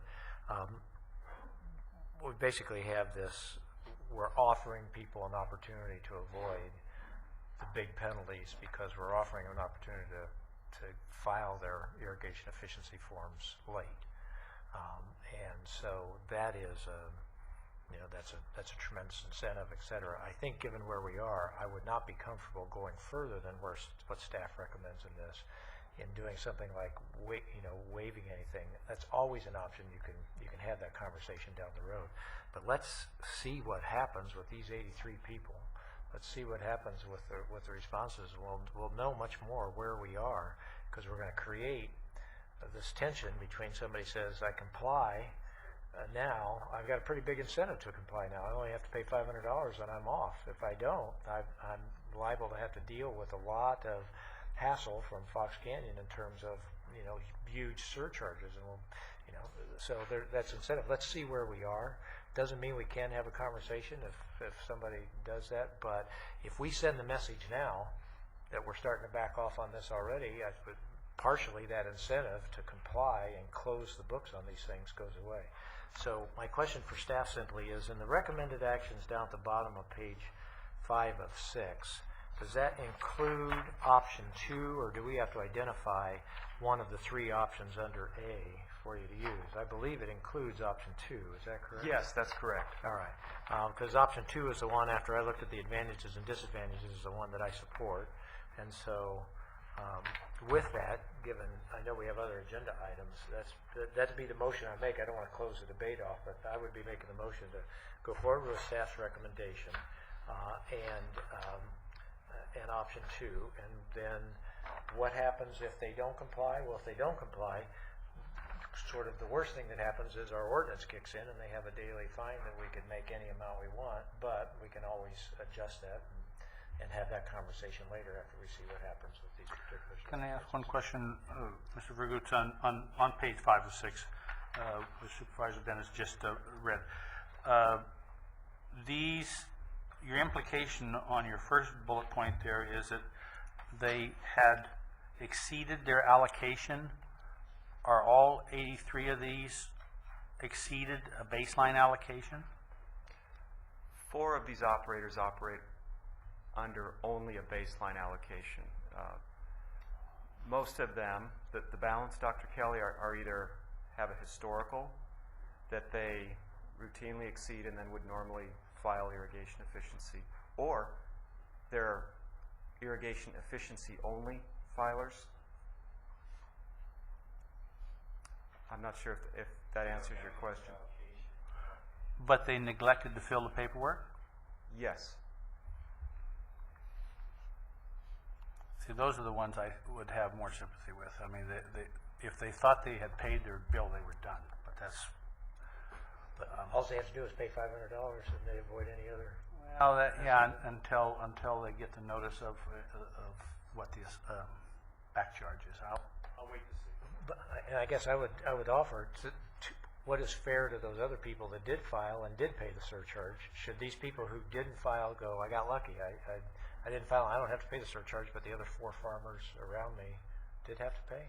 That's what I think would be unfair to those farmers who did comply. Well, if I may, a very good issue was brought up. What do we do at the end of the 45 days if they don't file? So we're at a fork in the road, and what Al said. And I hope you heard me say we don't have time to figure that out right now because Okay. we're not clear. Let's just go forward. We have an ordinance that says what we're going to do, and we can adjust that. But I think if we get into that conversation, we will be here well past. Do we have a second to your motion? Well, I'll make. Well, I let's- didn't want to let- make it. Oh, I thought you made one. I'm sorry. I'm willing to make that motion, but I didn't want to cut the date off. Dave, any comment? No. Okay. Mike, any more comment?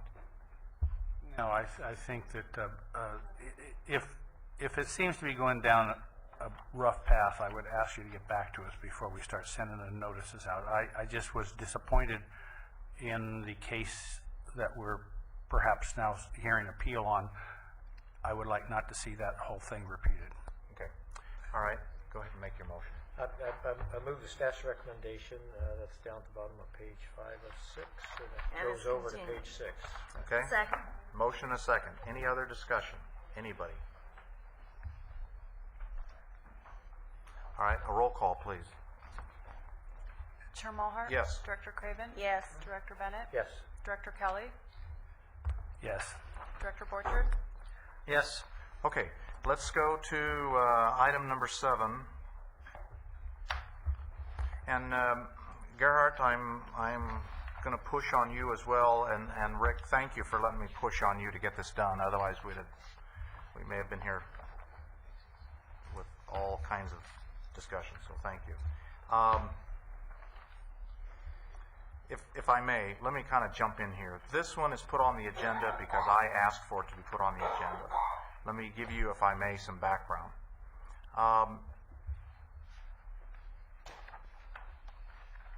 One of the issues that came up when we negotiated with Casey Howling was his concern to be a part of the community. He doesn't want to be perceived as not being an integral part of what goes on the Pleasant Valley area, even though he knows he's using a lot of water, and he's got a huge investment. For those that have been out there, it's massive, and he wants to be a long-term player. And I have said over time that I think we need to start looking at the basins from a management standpoint. Kiegas has stepped up and said we've got to do it up in the Las Posas area. And John Matthews and PV have said over time that it needs to be looked at in the Pleasant Valley area. And in fact, it may even be more critical in the Pleasant Valley area than it is in the Las Posas Basin. And I said as part of our discussion with Casey that I think we need to move forward with that analysis of the water and the policy of the Las Posas Basin. You, Casey, that is your forum to be a part of the process. And hence, we started this Oxnard Plain Users Group. PV and John Matthews have agreed to act as the moderator, the facilitator of getting that process started. And it's going to be incredibly complicated.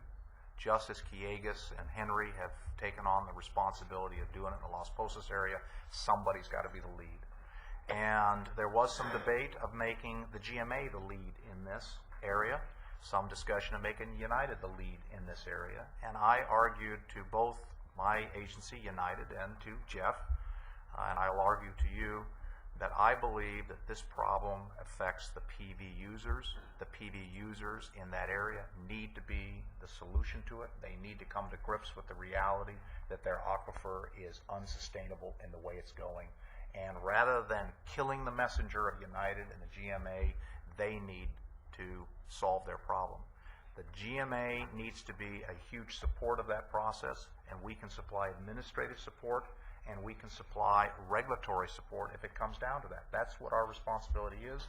And United can supply technical support through Steve, and it can supply physical support by working with PV and others to build the pipelines or whatever has to be built. So what PV and others in that area have is a support team sitting right next to them, but the driving factor has to be PV. Jeff believes and has argued successfully with John Matthews and me and others, United, that one of the solutions to how to make this happen in the PV area is that we may have to retain a professional facilitator. If you go to some of their meetings, it's a typical grower meeting. They all sit there and they stare at you, and then they go back to their fields and grumble, and nothing gets done.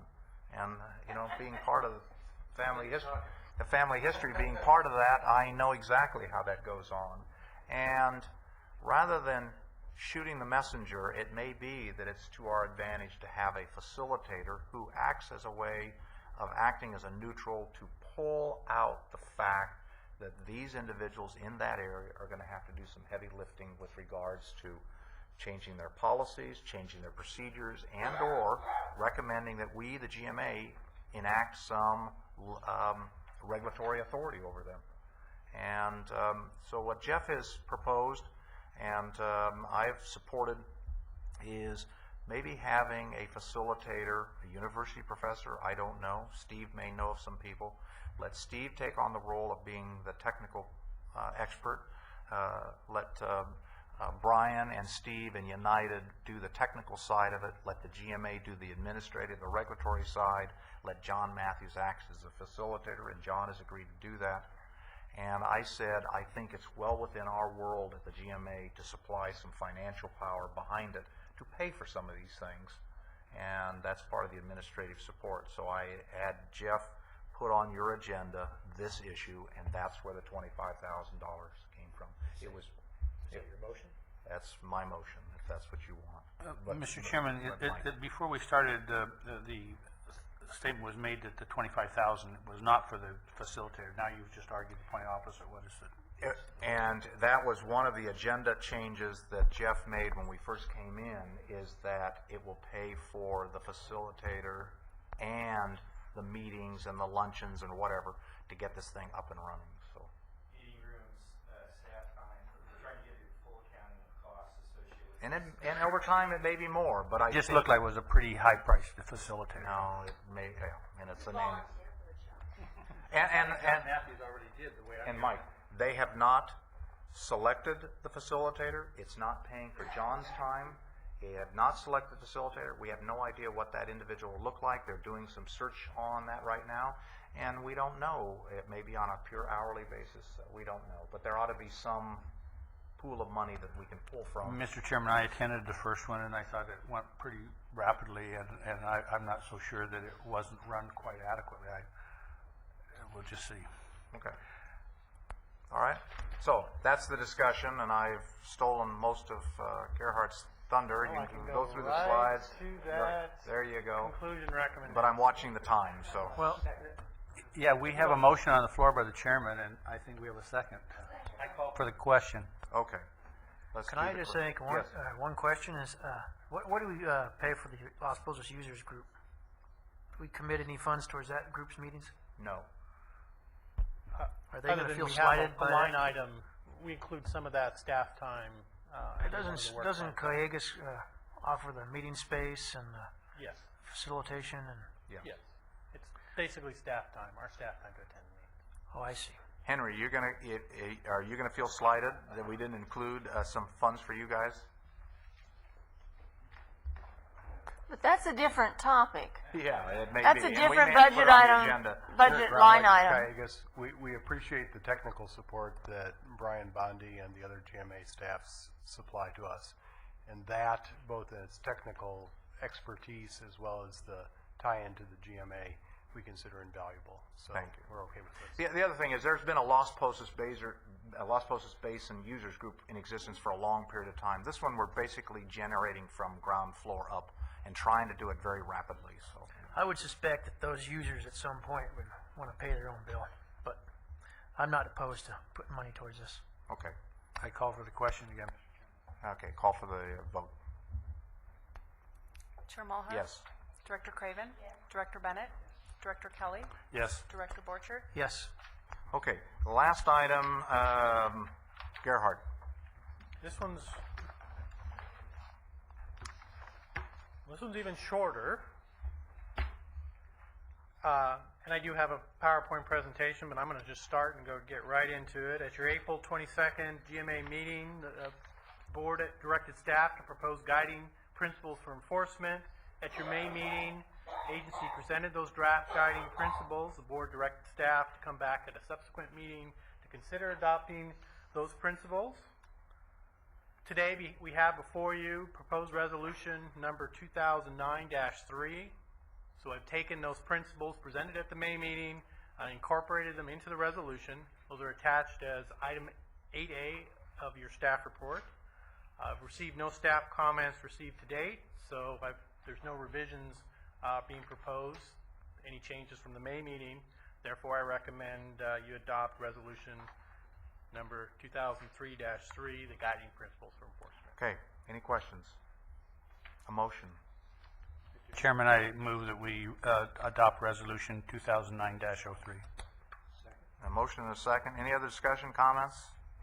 Okay, roll call, please. Chair Mulhern? Yes. Director Craven? Yes. Director Bennett? Director Kelly? Yes. Director Borchert? Yes. Okay, there is administrative reports as part of your agenda packet. Just one item, if you would indulge me, Chair Mulhart, on executive officer reports. I did meet with the chairs of SAG-TAG after hearing some comments about the progress. We've decided between us to suspend the TAG meetings. They don't seem to be meeting the intent that your board had.